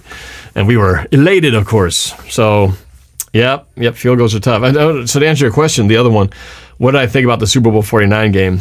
Super Bowl 49. The 49ers game at the 1 yard line. That's up there too. And that was a regular season game. And granted, there wasn't as much on the line in the sense it wasn't a win or go home, but it was win and get the division, lose and drop to the 5th seed. I mean, we would have put the 49ers in the 5th seed. I don't think they would have gotten the Super Bowl. We would have had a better chance. And so, that one was tough too. And again, I was at that game. And so the craziness that was going on, as soon as John Ursua got the first down at the 1 yard line, everybody was going, beast mode. And it was supposed to be, again, redemption for what happened in Super Bowl 49. He comes out of retirement to save the day, and then he gets to have this opportunity to get to the 1 yard line. And then they delay of game, and then he gets a chance. So it's like every time, like the 2 times he's had a chance to win the game with a touchdown at the 1 yard line, denied. First time they pass it, second time they muff it up with a delayed game call. Can't catch a break. So that was up there too with most frustrating should have gone a certain way ending. You know what I mean? It's one thing if a game goes the way it goes and you do everything you're supposed to do and they just stop you. Like that's why if in Super Bowl 49, if we had run the ball 3 straight times on 2nd, 3rd, and 4th down and didn't get in, I'd probably just go, well, we did the right play and they just were better than us. That I would have been able to live with more than what we did do. I felt like we tried to outsmart ourselves instead of just going with conventional wisdom. Just give it to the guy. If he doesn't make it, he doesn't make it. Bandit says, Norb worked so hard to bring us this content. How can you not like that face? Go Hogs. Oh, thank you, Bandit. Appreciate it, man. And again, thank you for that big super chat earlier, too. Much appreciated. But so that's my feel on that, man. Tough questions.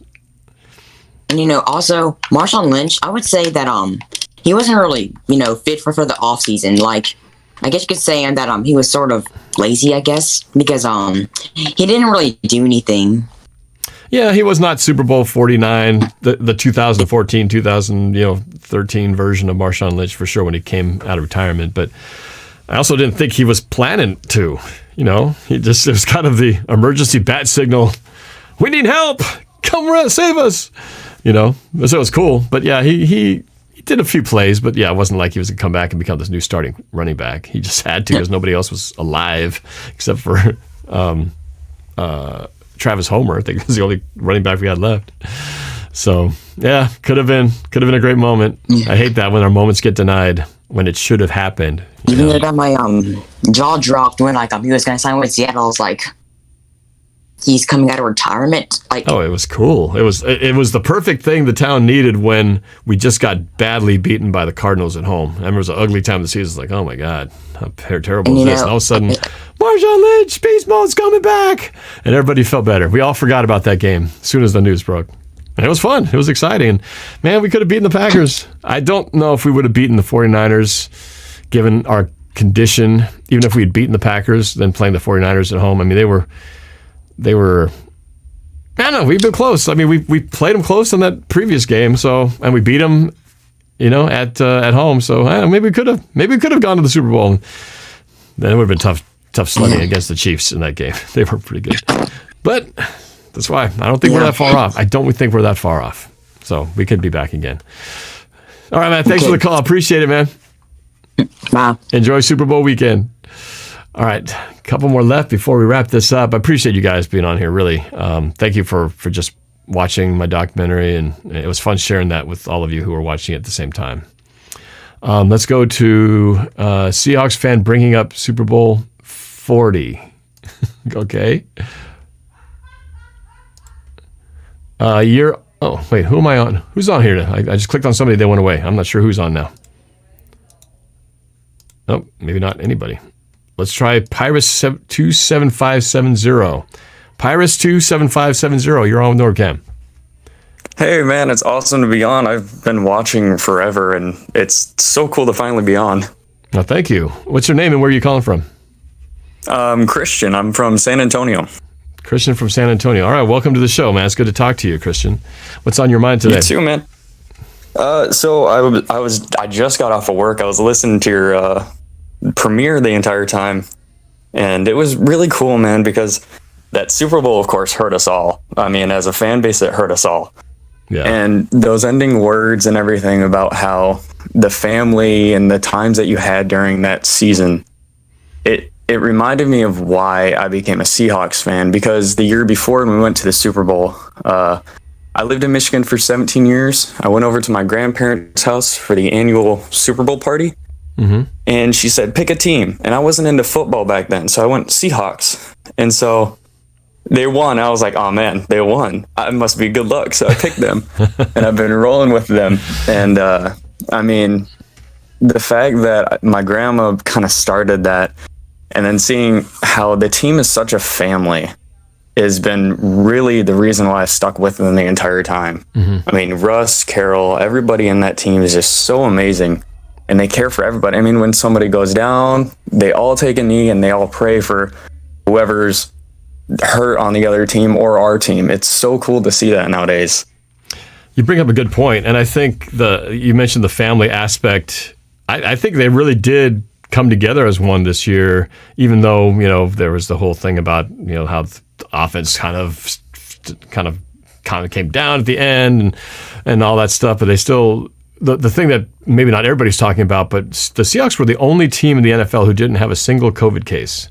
That's pretty outstanding when you think about it. I mean, that means they were running a really tight ship over there. And I think, Coach Carroll talked about in the beginning of the year, he said he made it even almost more than the season itself. He said, my priority is to keep these guys and their families, safe and not let this become something worse. And to be the only team that didn't have any cases, that's pretty awesome. I mean, you have to have true commitment from everybody, from top to bottom, that you're all on the same page, and it starts at the top. If the leadership says we are going to do it this way, we are going to be in our little bubble, that means you're going to have to make sacrifices. Some of you are not going to spend as much time with your families and this and that. It worked, and so I think that's something to be proud of in the sense that they really do run things, well over there in that regard. So, yeah. So that's just for the team. But I'm with you, man. Football has been in my family for a long time. It was my dad who got me into football when I was in elementary school. I didn't even really know what it was, but my dad was getting excited about it. And, eventually he had me watching the Super Bowl. And I remember it was Super Bowl in 1978 or 79. I remember it was Steelers against the Cowboys. And I had to pick one. And they had Roger Staubach was the quarterback, and it sounded like Starbuck from Battlestar Galactica, which was my show back then. So I said, I'll go with these guys. Starbuck, Staubach, that's pretty close. Let's get this one. Move for the team with the star on the helmet. Battlestar. So they lost. And so I already kind of had this bad feeling about the Steelers already. Later did I know it was going to become a really bad feeling in a Super Bowl many years later. But after that, it just became, part of what our life was. I was always watching the Seahawks every Sunday, usually pretty depressed afterwards because we'd usually lose. But it was great. And then I had that opportunity to play football with my little league team in the Kingdom. Was cool, and to have my dad actually shooting that game, and my sister shooting, my dad commentating, and all that stuff. Just stuff goes so deep, so long, so far back with names that are just Hall of Fame names from 30, 40 years ago. And but yeah, and now getting to go to the games and still continuing to watch them today, it really is a thing that So somebody made a comment before the premiere started, and I think it was something like, during the after the miracle game against the Packers, and then it was obviously on to Super Bowl 49, and somebody said, and what a waste. And so, but I disagree, and when I said so in the video, I mean it. Well, and it's just it's kind of what Cam Chancellor said in his article, which I read in a video that I put out yesterday or the day before, talking about. It is more than just the destination. It is about the journey. Because if you only looked at it as Super Bowls or football is only worth watching if your team wins it, there's going to be a lot of teams that, what's the point of watching your team then if there's only going to be one team that wins the Super Bowl every year? But it's all the things that happen along the way. Even though we lost 49, we'll always have that NFC Championship game. That was a life changer for me. And it'll probably be the greatest game I will ever see in terms of the way that it happened and the miracles that had to happen for it to go that way. Super Bowl or the NFC Championship game against 49ers, same thing, right? That was a miraculous down to the line play, And so those memories. I went to Seattle last year for the last game. My brother lives in Seattle who goes to UW. And so we planned, as soon as the schedule came out, I was going to come to the last game of the season. And so I had the tickets set. I was ready, man. We went to that game, my first Seahawks game, first time being in Seattle, man. I was set. Lynch came back. I mean, I couldn't tell you how excited my brother and I were. Yeah. And even for me, that was like one of the best losses I've ever seen the Seahawks have. That's a good way to put it, man. It was one of the best losses. I feel the same way. As much as it felt we were denied the ending, just like Super Bowl 49, it was a great game right up to that point. The whole thing, all the way through. It's that family thing. It comes down to Lynch came back. All the 12s are united. We were all happy that he finally came back. Mm-hmm. And I mean, he got that 1-yard touchdown. Throwing the Skittles there. And when he's pointing to the crowd, it was amazing. It was. That's cool that you got to go to that game. What an awesome game to go to. And I was obviously there as well, but what was cool about it, I got to be on the 12 flag platform when, what's his name? Bosworth got to raise the flag. So I was up there watching that whole thing, thanks to some friends who hooked me up. But yeah, we got to be on the platform for the flag raising, and just I love all the hoopla at the beginning when they announce the team and they all come out and the fireworks and everything, the 12 flag, the build up, and then everybody cheering to get the kickoff going. It's such a great atmosphere, and it never gets old. I mean, I've seen it so many times, but it never gets old. It was, man. And I'm definitely going to have to, because Texas is open down here, like, half open. Right. So they're coming down to Houston, and I'm like, yeah, I definitely got to go to the Houston game this season. Yeah, okay, right. Yeah, the last time we played them in Houston was the Super Bowl 48 season when we had that, again, another comeback against the Houston Texans where it looked like we were going to lose that game, and they came back big, and I think it was kind of kicked off by the Sherman interception where he lost his shoe. Remember that? Yeah. That was huge. Again, it's the memories. It's not just the last game, but it's every game along the way. They're just fun memories. And that's what the whole point of that 2014 documentary was, just to show all those different games, the ones that were terrible, like the Dallas game, the Rams game, Chiefs game. Those are horrible games. Then we had these other games which are awesome, like the Broncos overtime game, obviously the Packers game, the divisional game against the Panthers, pick 6 by Cam Chancellor. I mean, all those moments are just legendary, and when you get to be there, part of it is awesome. So, yeah, great call, man. With you.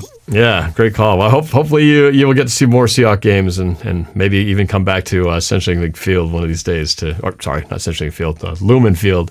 Absolutely. I miss it, man. It's weird to have gone an entire year not seeing a game when it's been every year. Yeah. So it's part of life. But yeah, all right. Thanks for the call, man. It's good talking to you. No problem, man. Thank you. All right, you bet. All right, let's go. A couple more here. Let's go to Nick LeBeau, one of the moderators here in the Discord. And What's up, Norb? what's up, man? First off, that was a awesome film.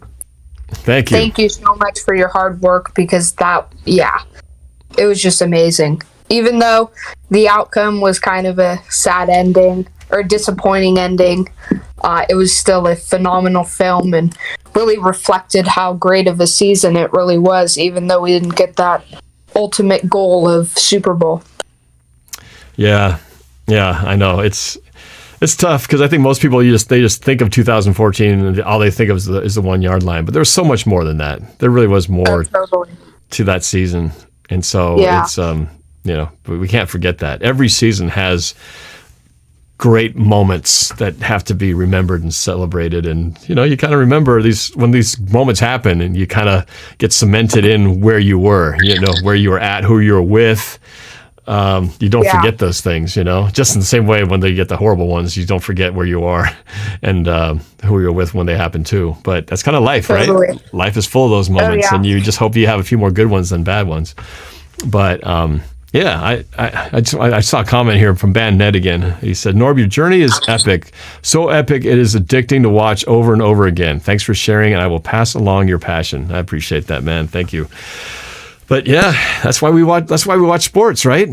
It's totally. That's what it is, man. It's that For the feeling. entertainment, for the heartbreak, for love, for community, everything. Yeah, for sure, man. Yeah. Well, hopefully we'll have more memories and more playoff and hopefully and beyond memories to look forward to. It is tough to win in this league. We've been lucky that we always get playoffs to look forward to, but we've been spoiled. Yeah, I mean, think of being like a Lions fan or a Jets fan where you got like one playoff win in the last, 20, 30 years? Yeah. Yeah. But even then, like Gangrene David, one of the best Jets fans I know, has just jumped into the chat, and he's hanging in with his team, hopeful that this season might be the one with an exciting draft coming up here. So we'll see. Maybe Gangrene will jump into the call. We'll see. I see you out there, man. But I want to ask you a question. Out of what players that left in the past 4 or 5 years that are currently still playing in the NFL, which one would you have wanted to keep most? So of the Richard Shermans that left, Brandon Mebane, those guys. Wow, that's tough. Gosh, it's so weird to say because it's so tragic how some of the most legendary players we have ended on such negative notes, right? Richard Sherman's end was an injury that was the last time we saw him on the field. Cam Chancellor's on the field. Earl Thomas was on the field, and I really would wish we could have had Earl Thomas play longer. I felt like every one of those LOB guys it ended just in a weird, tragic kind of ending. And then to have that whole thing with the flipping out the finger. I mean, it wasn't supposed to be like that. He was one of the great, was one of the greatest Seahawks of all time. And I think clearly now it's, I think his best years are behind him. But had he not gotten injured, if things had been different, would have liked to have seen him play a couple more years. It just, it kind of was just a no-win situation. So, it's I would say Earl Thomas, but it's just hard to wrap my head around that one just because the way it ended. Yeah, was so I ugly. would say probably Earl Thomas or Richard Sherman, one of those LOB guys. Yeah. So when you look at it, so many great players have left and gone on to do amazing stuff with other teams. You Richard know, those Sherman guys- played well even after he left. He still had had good play in him when he was with the 49ers till this just got injured. The injuries kind of caught up to him, but I think a lot of people ask, "Oh, what do you think about Richard Sherman coming back to Seattle?" I think we're a little past the sweet spot now. Unfortunately, there's a time when you just have to say goodbye to yesterday.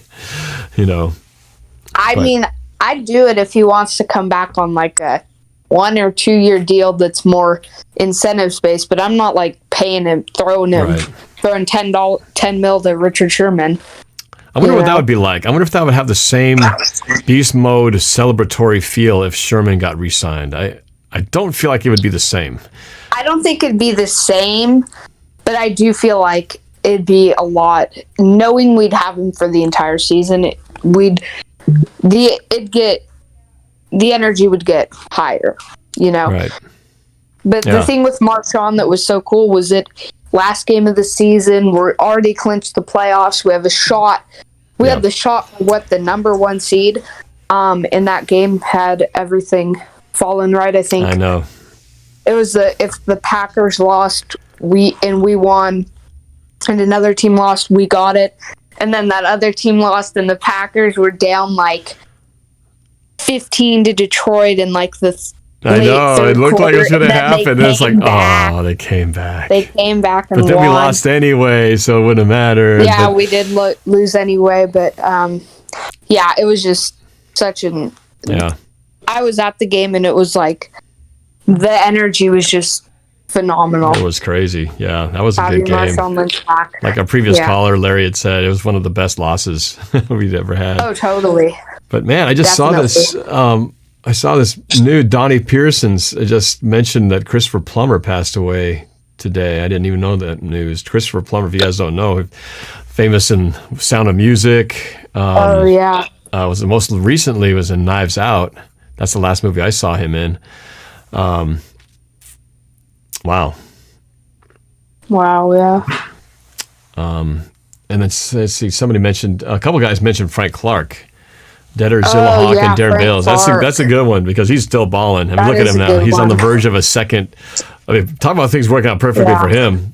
Changes teams. He has a great finishing season with the Seahawks to give him that high value for his next contract. Gets a big contract. Wins the Super Bowl, and then goes a chance to get it back to back. I mean, he's about sitting pretty about as much as possible. The good thing about that is he kind of left on good terms, semi good terms. Obviously, I think one of the reasons we traded him was he didn't really. I think he was pretty vocal about not wanting to play on the franchise tag. That he wanted a long-term deal. Right. And then the good thing about that was we got good value out of him. What did we get? Like the 30th pick, 29th, 30th pick. Yeah, I forget the 'Cause I details of remember- what he got, but yeah. I think it was like the 30th pick, and then we ended up selecting Collier with that pick, and then we had like the 27th or 28th, and we traded that one. I Yeah. think that's how. Yeah. Yeah. So, no, it did work out. Yeah. Obviously, Collier both, still but- has to make that. Yeah. He's not at He's a not Frank there Clark yet. level yet, but I do have hope for him. I think he'll be good. But yeah. Yeah. Yeah, man. Well, we'll see. We need those guys to step up. Those guys in their second years, third years, got to really step up this year. That's just kind of how it's got to be. Rashad Penny, man. Yeah. He's got to big play time. for that Big time. contract. Yeah, if he can't Because be right the now, next... if he wants long-term money and free agency next offseason, he's going to have a good season. And I think he can be a great running back, but the whole thing about him is it's like that CJ Prosise deal. Right. He's just got to stay on the field. Yeah, well, we had the same issue with Chris Carson to a degree. But we Right. saw what he could do. He just needed to do it for longer. But, yeah. Right. Now, we'll see, man. A lot of questions, but I still feel like they're not that far off. I still feel like we're not that far off. Neither do I, honestly. Even though we don't have a first overall pick and a lot of free agents in these next 3 years, I feel like we got the team. Even if guys like Chris Carson, Shaq Griffin sadly end up leaving, I still feel like we got some guys that are willing to step up into that bigger role. Yeah. You know, because if you look at it, I mean, those guys like DJ Reed, that just really came up out of nowhere. That was like the epitome of the Seattle team, was a bunch of underdogs that have been overlooked, not counted on, and guys with chips on their shoulders and panned out. Yep. Yeah, we gotta get a little bit lucky. Yep. Gotta get a little bit lucky, but yeah, they gotta step up. All right, man. It's good to talk to you. All We'll right. be talking again Good soon. talking. Appreciate it, man. Yeah, Go Hawks. great film. Go Hawks. Thank you. Go Hawks. All right, let's go to someone in Phoenix has been holding for a while. Let's find out who this is. The scene of the crime of Super Bowl 49. What's up? Who's this and where are you calling from? Are you calling from Phoenix, or is this just a Phoenix number? Hello. Phoenix, Arizona. Hello. Anybody home? What's up, Norb? Hey, there it is. What's up? Who's this? What's up, Norb?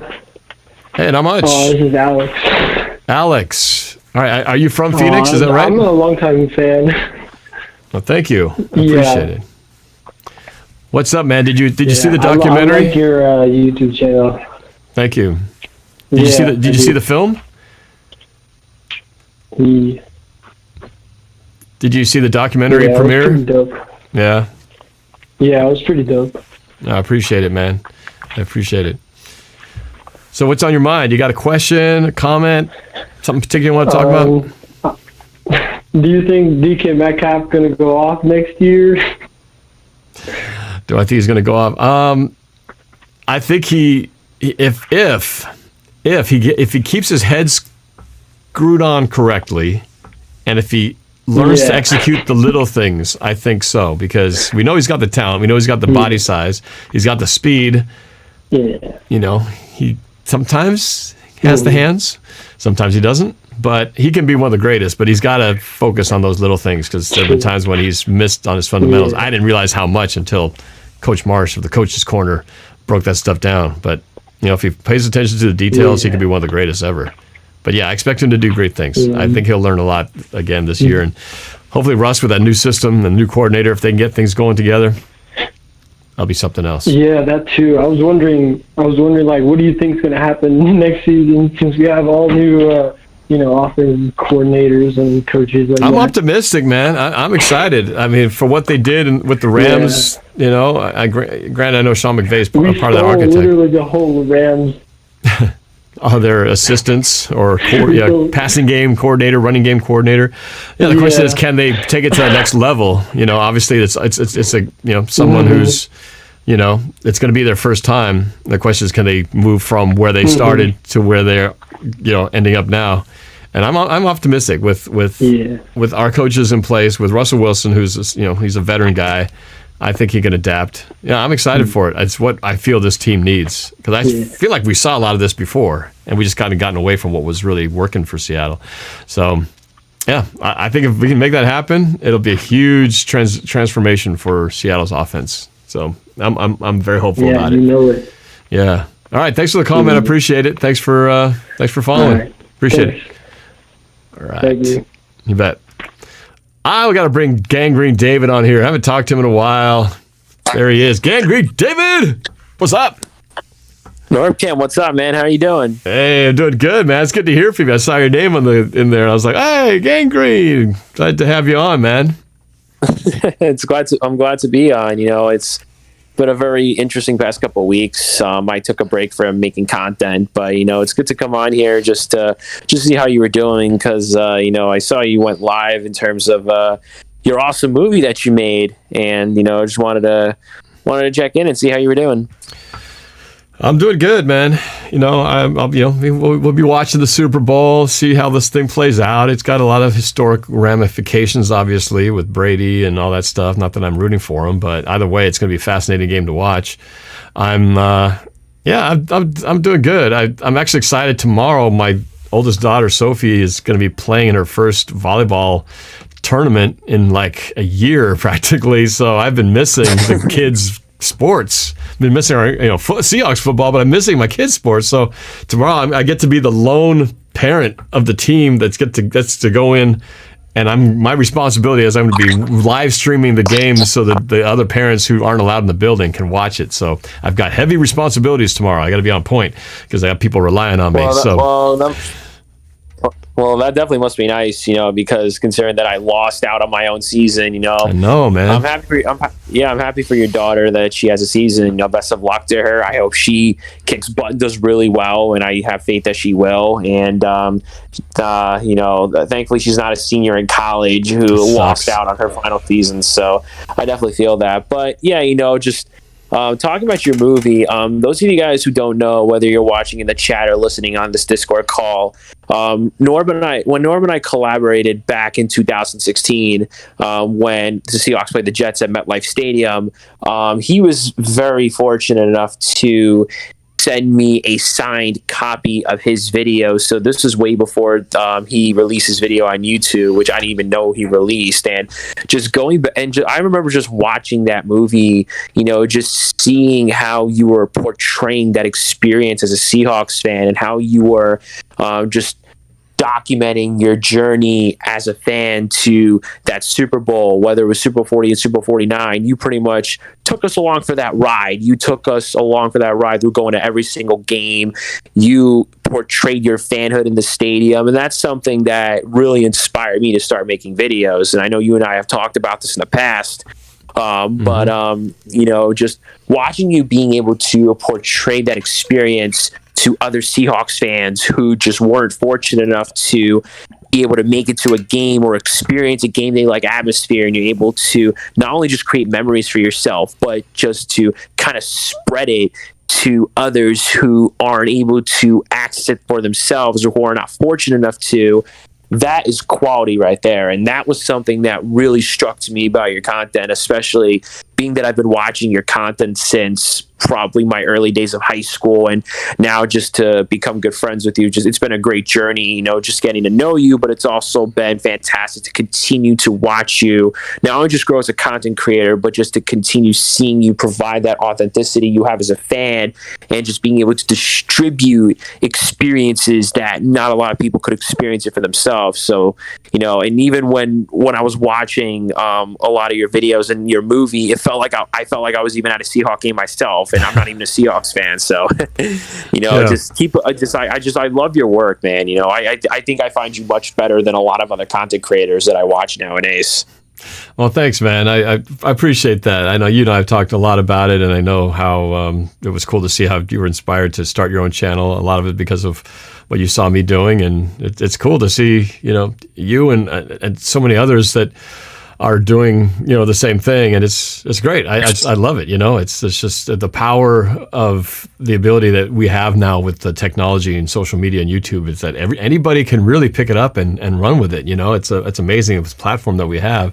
I never could have dreamed of this years ago when I was a little kid. Who wanted to get into filmmaking. This is such a cool place in life to be at right now, because really the possibilities are so open, so endless if you just kind of have a vision and want to make something happen. You know what I mean? But I appreciate you, man. It's been a fun ride, and a big part of what has been special about this is the collaborations with people who I've a lot of times never met in person. You and I have never met, coast to coast, and yet I feel like I have this, kindred spirit, this relationship with how we feel about our teams. And then collaborations I've done with other guys like Sports Live and the ATL, a Falcons fan, and Philadelphia, the Eagles, and just the different people we've connected. It's all because sports just brings us together, and this love and passion for our teams and where we come from. And and so we were denied our game where you and I were supposed to attend together in Seattle. It was supposed to happen this year, the every 4 years Seahawks-Jets game, but sadly the vlogs would have been epic. Yeah. The videos would have been epic, man. We could have had a NorbCam and Gangrene David Cam going side by side like we did the first time, and wouldn't have been much of a game. We kind of destroyed you guys, but it would have been fun anyway. The experiences I would have had out there, even though we would have gotten our butts kicked anyway, the experiences out there would have still been worth it. Just being able to do an in-person collab with you, because that's the other thing with just doing collabs with content creators, just being able to meet them in person. And when you finally do meet them and you're just streaming with them, you just have that fun, you just have that kind of really fun vibe extracting from you. And so it really sucks that this whole situation really just took away our ability to just portray that authentic experience. We were kind of just limited to doing certain kinds of things, and it sucked. It really has. But hopefully, we are able to get back to training camp. We're able to get back to games, and we're able to go back to being able to give that experience out to other fans again. So I feel that. Yeah. And then here's you, meeting you. You're still in high school, and now here you are about to graduate from college. Do you know what's next on the horizon for you as this year comes to an end? I mean, there's a couple things. I mean, another part of the reason why I took a break from making videos is to pretty much just get my priorities straight. I mean, I'm a few months away from graduating college, and being 21 years old and now pretty much entering a new chapter in my life. I think priorities come first over making content. I mean, there's also other reasons why I did take a break from making videos, but being what I really need to focus on ahead of me, I think that comes first. So, sometimes life just kind of hits you, and you kind of have to step away from it for a bit. Especially if making content, at least in my case, has become very stressful and overwhelming as it was to try to come up with ideas for videos. And, it could be a while till I start really making content again because of everything I'm trying to prioritize and just trying to refine my passion for making it. But at the same time, it's still a lot of fun to just watch all these other video makers grow and just continue to put out quality content, especially like yourself, where I find it to be very authentic and I find it to be very experience based, to where I feel like I want to invest more into watching that kind of journey, which is something that I like to do. I like to bring people on this kind of journey to where not only I can store the memory for myself, but to also just give it to other people to experience. And that's something that I love that you do, Thank you. Yeah, man, I understand. And this is, I know this is a big part of your life, man. It's going out of college, going to the real world and seeing what's next for you. So yeah, I'm excited. I definitely, if you're not going to be doing videos for a while, which I hope at some point, like you said, you'll get back to it. But whatever you decide to end up doing, keep me informed, man. I'm looking forward to big and great things for you in that next stage of the start of your career after college. So I'm sure you'll do well, no matter what you end up doing. I'm sure you're going to succeed. Well, of course, but I know you got some other callers you want to get into. But just a quick football questions. How are you feeling about the Seahawks? I mean, what are you thinking about some of the moves that they want to do going forward? Well, I don't want to get too excited and have over expectations based on the whole coordinator thing. I think that it's hard not to, because I feel like this is the direction it needs to go. I understand Russell Wilson approved of this move in terms of him, picking Shane Waldron as the coordinator, and I like his philosophy. I like what they did at the Rams. So if they can bring what they were doing at the Rams, that style over here, I feel like that's the perfect combination that Seattle needs to get back into balance with. So if that's the case, I think that could be a huge transformative thing for this team. And I feel like we're not that far off. I feel like there's enough talent that if some of the guys step up, they get some decent drafts in some needs areas and, pull the free agents here or there. We're going to have to lose some guys. That's always part of the reality of it. But, I feel like we're not that far off. And if we can just really, if the offensive scheme is really, steps up and is back to where we just see a little bit more balance with run and pass, Russell Wilson running and keeping the ball, the more repass option. That's what I'm looking forward to seeing. And I think we could be right there with it. But it's gonna be a tough competition, man. The Cardinals are continuing to improve. The Rams with the huge trade, getting Matthew Stafford in here, I think does make them look better from what their shortcomings were. And the 49ers will be back. And it'll be interesting to see if they do a move at quarterback like the Rams did. So everyone's making moves, man. It's just like multiple chess pieces all going. Yeah, but it's going to be tough. Yeah, that Rams trade kind of caught me off guard. I mean, I think they gave up a ton. They kind of had to. Quarterback. They kind of had to because, they were stuck with that super expensive contract that they'd locked him into. They overpaid him, definitely overpaid him. Goff is doing fine financially. He's set, but, he's going to be, good, yeah. He's going to have to, it's a bit of a downgrade from where he's coming from, having the best defense on your team and having a bunch of weapons. He's going to be going to a place with not such a great defense, not such a great coaching situation, probably. We'll see. And probably not as many weapons. So we'll find out what Goff's made of, but I wouldn't bet money on it. But I do think Stafford's got an opportunity to succeed for sure. Yeah. And also the 49ers defensive coordinator is out of your division. You're welcome. That's always a good thing. Yeah, man. I know that you're excited about that. So there's definitely a lot of optimism for you. But we'll see. I'm definitely hoping that you guys will make give the Bills a run for the money, continue to knock the Patriots down a few pegs, and let's see the Jets finally compete and contend for some playoff positions. It would be nice for a change for you guys. It really would be, because if there's anything that Jets fans are, and this goes to you can kind of portray this towards, like, if you're talking to a woman. If you're a Jet fan out there and you're talking to a woman, Jet fans are very loyal. So just putting that out there too. They're very loyal to their team, and they can be very loyal to a woman. So you kind of get the analogy there a little bit. Yeah. Well, you've been very loyal, so kudos to you and all the Jets fans who stuck with their teams. I know that's because I was with the Seahawks in the 70s and 80s, man. So, all right, man. I'm going to run, but thank you. Good luck, man. Always good to talk to you. Always great catching up with you, man. I'll definitely keep in touch and keep doing what you're doing, and stay safe out there, man. All right, you too, man. Take care. All right, holy cow. This is history in the making right here. Ben Ned back with another chat. $100.01. Are you kidding me? The real Unix format. Norb, happy Friday, and thanks for the movie. Let's go Hawks, ride or die, no matter what mathematical variables confront destiny. Shout out to Dukes of Hazzard, whom is another familiar support face over the years. Everyone, let's have a safe 2021. Man, thank you, man. I mean, this is crazy. I've never seen a big red number like this before. Ben, Ned, appreciate it. You've been blowing me up here like crazy, and you need to get on the phone lines here or something, man. I'd love to talk to you about all this. Appreciate your support and all your great comments. Thank you. It means a lot. Thank you very much. Ben, Ned, going to town. Appreciate the love, man. If you can jump on, let me know. Let's go to the phone line here.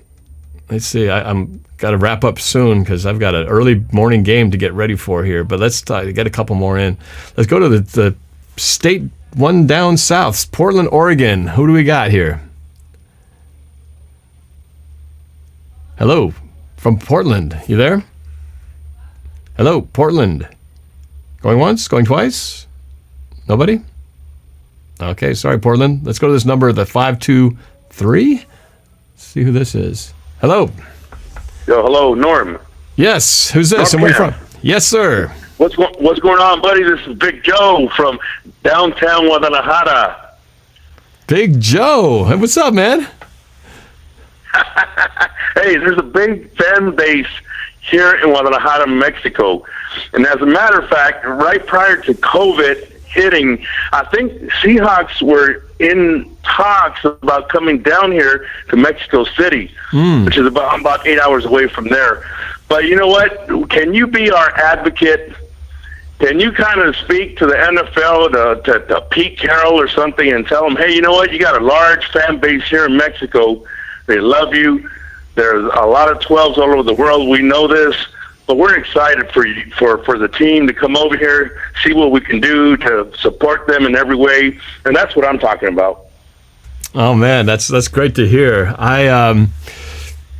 Look, I will do whatever I can. I do have some friends on the inside. Not to say I can influence the schedule. I think where they play games is definitely outside the call of even the people I know down at the Seahawks, because I'm sure it's a league thing. But I think it's good for them to know at least that we are definitely. I know the NFL wants to reach the international audience. There's no doubt about that. And the fact that Seattle played their first international game against the Raiders in London a couple of years ago was pretty cool.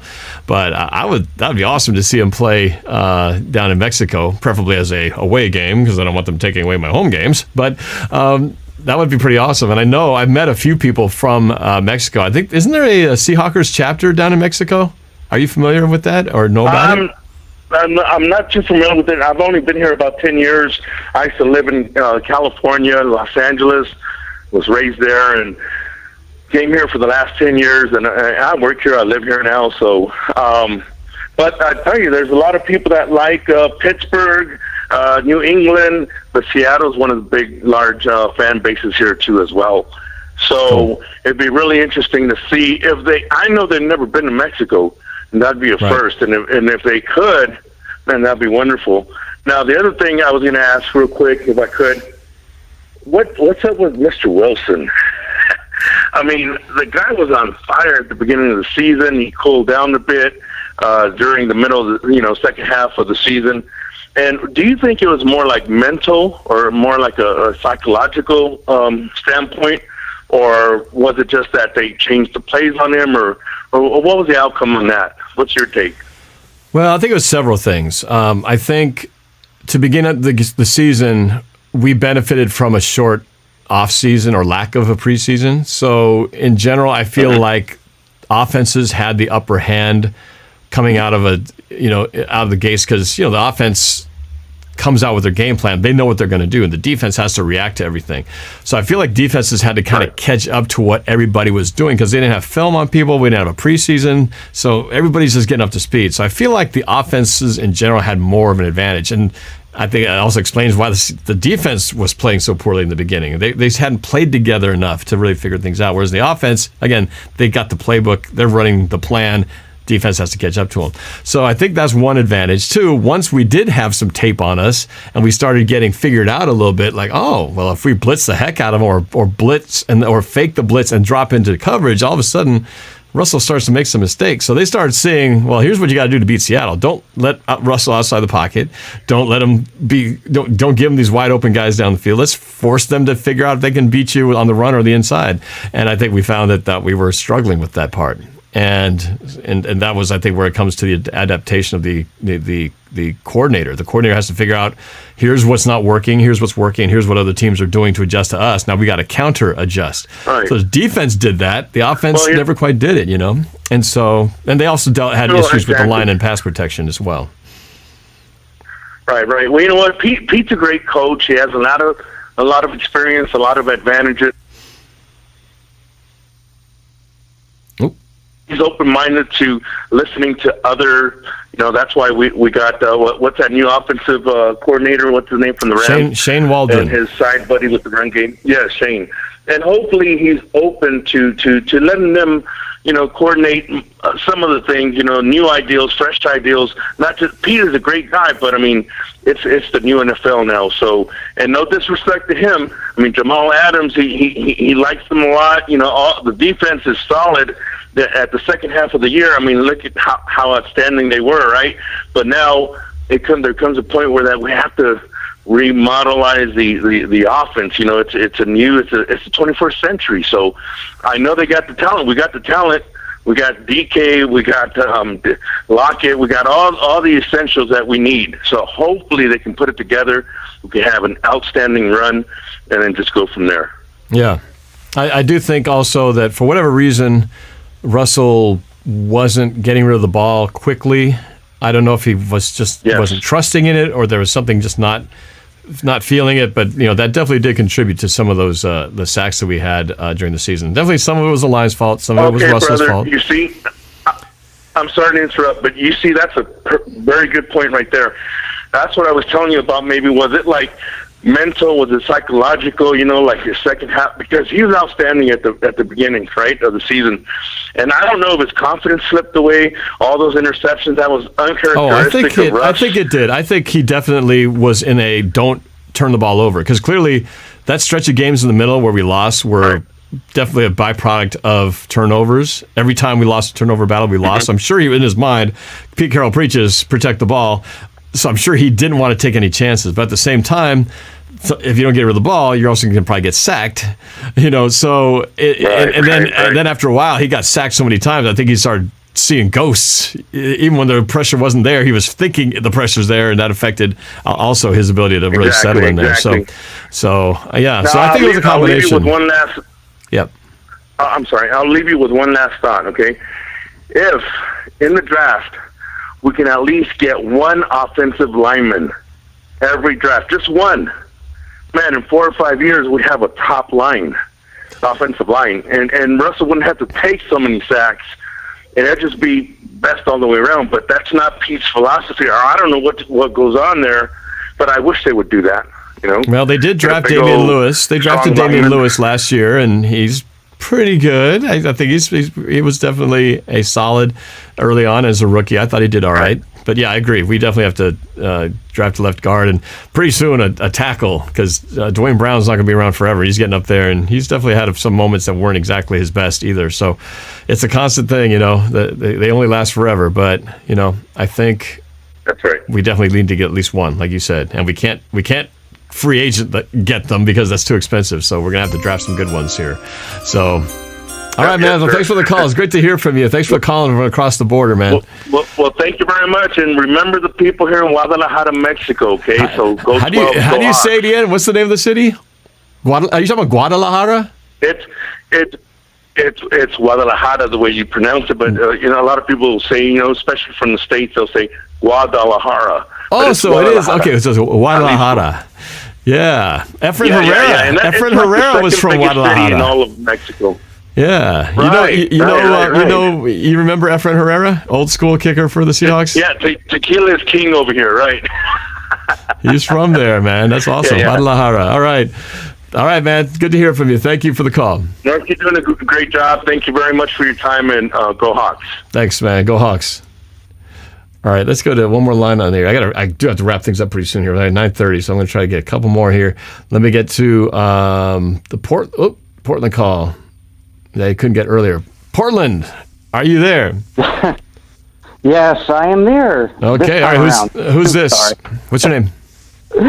This is Doug from Portland, Oregon. Doug from Portland. All right, man. Lifelong, yes.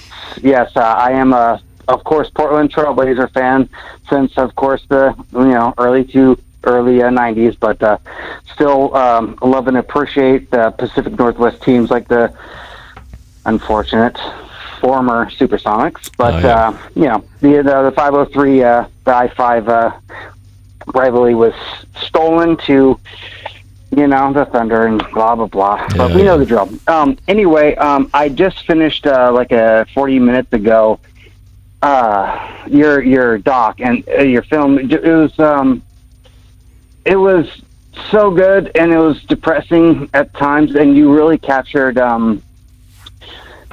so many emotional aspects of it, and I can definitely see your experience with film and just your years and experience with it. I love the fact that you have a lot of humor through videos. I've been a fan of your videos for a long time. I found you out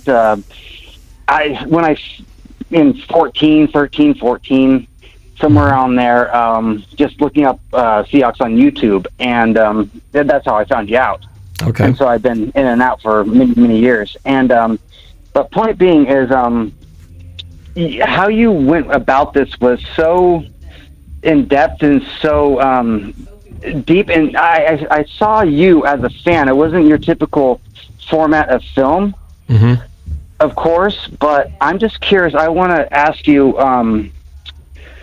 How did you edit for you as a fellow 12 of course, not I wouldn't say pander to the 12s, of course, but how did you find the balance between making a Norb film, but also giving respect to the 12s and what that year meant, that amazing yet devastating ending year? So I'm just curious on what your process was. And like I said in the comment before, your editing was phenomenal. So I'm just curious about how to not pander to the 12s, not pander to you, but find that good balance between about that that year. But thank you for taking my call. I'm going to listen and watch NorbCam. Okay. Thank you guys. Go Hawks. All right. Thank you. Thank you, man. I appreciate the compliments. And great question. How did I go about editing and putting this together? Was it more for me? Was it more for the 12s? What was the balance there? I guess from the starting point, it wasn't too hard in terms of the tone of the show because I'd already spent the entire year making videos, and everything I made was a combination of what I wanted to make, but also doing what I thought Seahawks fans would get a kick out of. So the tone of those pieces were already kind of set. The hardest part was really trying to decide, how do I cram 16 games, weeks worth of vlogs, music videos, rivals videos, and try to squeeze it into an hour and 15 minutes. That's the hardest part because you have to cut out so much. And, it's tough because you have to go, what is the stuff that really makes up the best moments? So for me, it was a process. First, I just kind of started with, I think, thinking through the games, like first go through what are the best highlights, and that's probably the fun part. It's fun to, right? It's always fun to find the best plays that define every game, because in every game you can't show every single play, but you can show the best ones or the feel of it. Sometimes it's most, focus on mostly the wins, but every once in a while you get a backbreaking play that's a loss, like the Rams, a fake punt. You got to have those moments that define each game. So I figured out if I could just get this much of a game every time, then that's kind of where I start. And then it was just going through and going, okay, what were the turning points from when I had vlogs talking about the team? What were the turning points of the season? The loss at Kansas City, losing to Dallas, Percy Harvin being traded. These were the moments where everyone's like, oh my gosh, what just happened? So those kind of, were the moments I focused on. And then it was just from there, picking all the sort of the fun stuff, the rivals, the music videos, the stuff in between, traveling to the games and things like that. Just, again, cutting and trying to find the best of all that stuff and trying to make it as fast moving, as quick as possible. Not easy, but as you said, I have been doing this for a long time, so I have a good sense of timing, a good sense of what's enough to cover, the beats. I've done that for so many different projects for clients and things. So to do my own, it definitely helped that I could kind of just jump in and just start, razoring through and knowing that, okay, 2 seconds of this is enough. Shoot the beast bus on the road for 2 seconds. That's enough. So it's just about pacing, keeping it moving, so you never feel like you want to hit the skip button. You're always trying to avoid, as an edit. If you ever get into editing, you guys, the main thing you want to do is anything you're making, you just don't want ever them to feel like I want to hit the fast forward button. You want them to feel like as soon as they're about to do it, like, oh, okay, never mind, he did it for me. And it's about to get, oh, okay, this is good, So I always leave them wanting more, because if you pace gets too slow, people start to tune out. So that was really it. Just trying to cut it down to the bare essentials, but it was fun. It was a fun challenge to try to take the best of and also the worst of and put it together. But that was really it. It was taking everything that I'd already done and just condensing it down to the best of what are the key moments. And that's kind of like what you do when you're Anthony D working on a script or a song. You're trying to get the hook, the chorus. What's the thing that you want them to walk away with? And the only problem with this documentary was the ending was screwed up. This ending was screwed up by somebody other than myself. I would have written a different ending for this movie.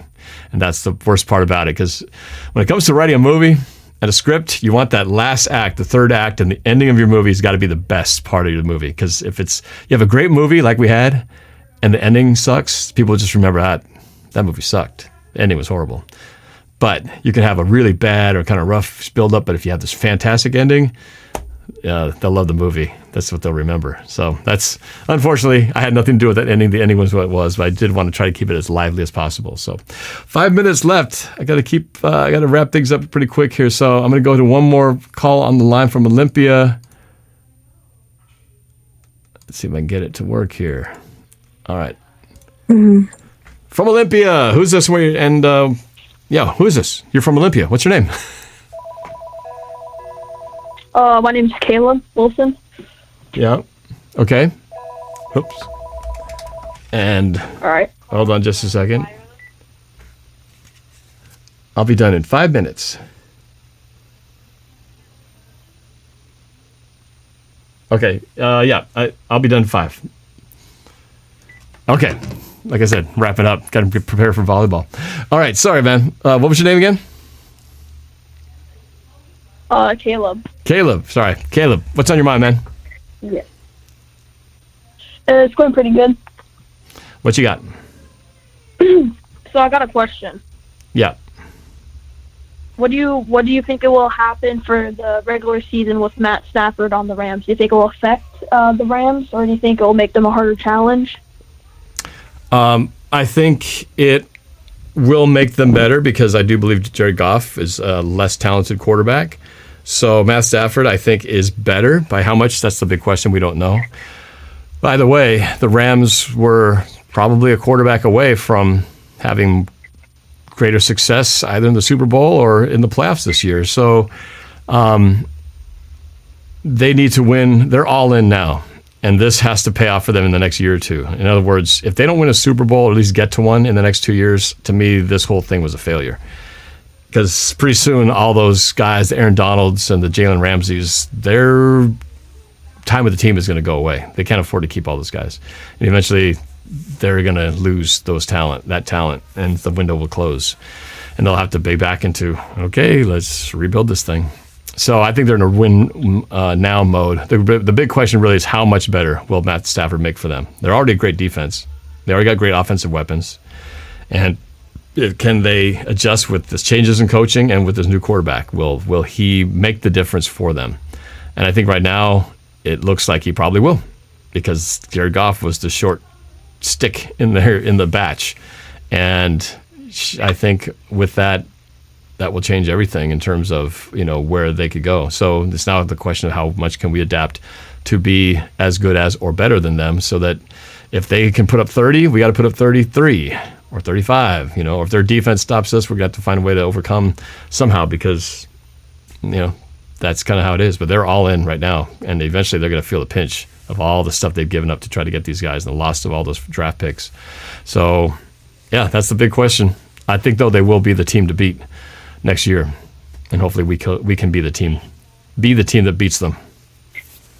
So that's my prediction on it. Also, with such a short cap space, with such a big off season and free agency, do you think we can actually pick up anybody good over such a low cap space? It may not be as low. I think there's discussions. They have to figure out the cap. They will figure it out. It may not be as low as they thought it might be. Like they thought it might actually decrease, and it may not actually decrease as much as they thought. So perhaps it won't be quite as restricting, but they're going to have to be. They got big contracts they got to figure out. They want to keep Carlos Dunlap. That's going to be some money right there. Jamal Adams, long term, has got to be figured out. Tyler Lockett is right around the corner. So they got to think ahead of things, and it's if they want to bring KJ back, there's going to be money there. So somebody's going to have to go, but I don't think we can afford to acquire expensive pieces. I just don't think I don't think we have the flexibility to do so unless some guys do some restructuring on their stuff. So we'll see, what happens. But yeah, I don't see them making a bunch of big, huge free agent moves. I think they got to do it through the draft. And the guys who are there, we've got to keep the guys that we already have success with. Like I hope they can find a way to keep Carlos Dunlap. He's been such a big part. And then Jamal Adams, we got to get him extended for how much we gave up. I think he's a great player. I think he brings great energy and leader. So we'll see. But that's the fun of it. What can we do in the off season? It's going to be a blast, man. So, all right, I gotta go. I got to wrap this up. But thanks for the call, man. From Olympia, appreciate it, man. Hey. So that's it. Anthony D says, glad you used my movie music passion as an example. Yes, it is. Applies to you. It applies to everybody, really, when it comes to the creative side of things. Just we all can learn from each other, and I'm always on the learning side, trying to improve things. So I hope this was good for you guys. I do appreciate you all for who watched my documentary tonight. It was a blast sharing that experience with you. Feel free to comment. If I didn't get to hear your comments directly, I'd love to read about them, what you thought of the film. And please do me that favor. I'd love to. I'm so close to getting to 50 subs. I'm inching my way, but if you haven't already, I'd love for you to subscribe to my channel. That would be great. And I will have a couple of the videos to link to here that would be worth checking out. So hop on over to this one or maybe that one over here. The NorbCam experience never ends. It's just rolling along. So thank you guys and have a good night. And with that song, we will see you later. enjoy the Super Bowl, and I'll see you on my live broadcast of the Super Bowl.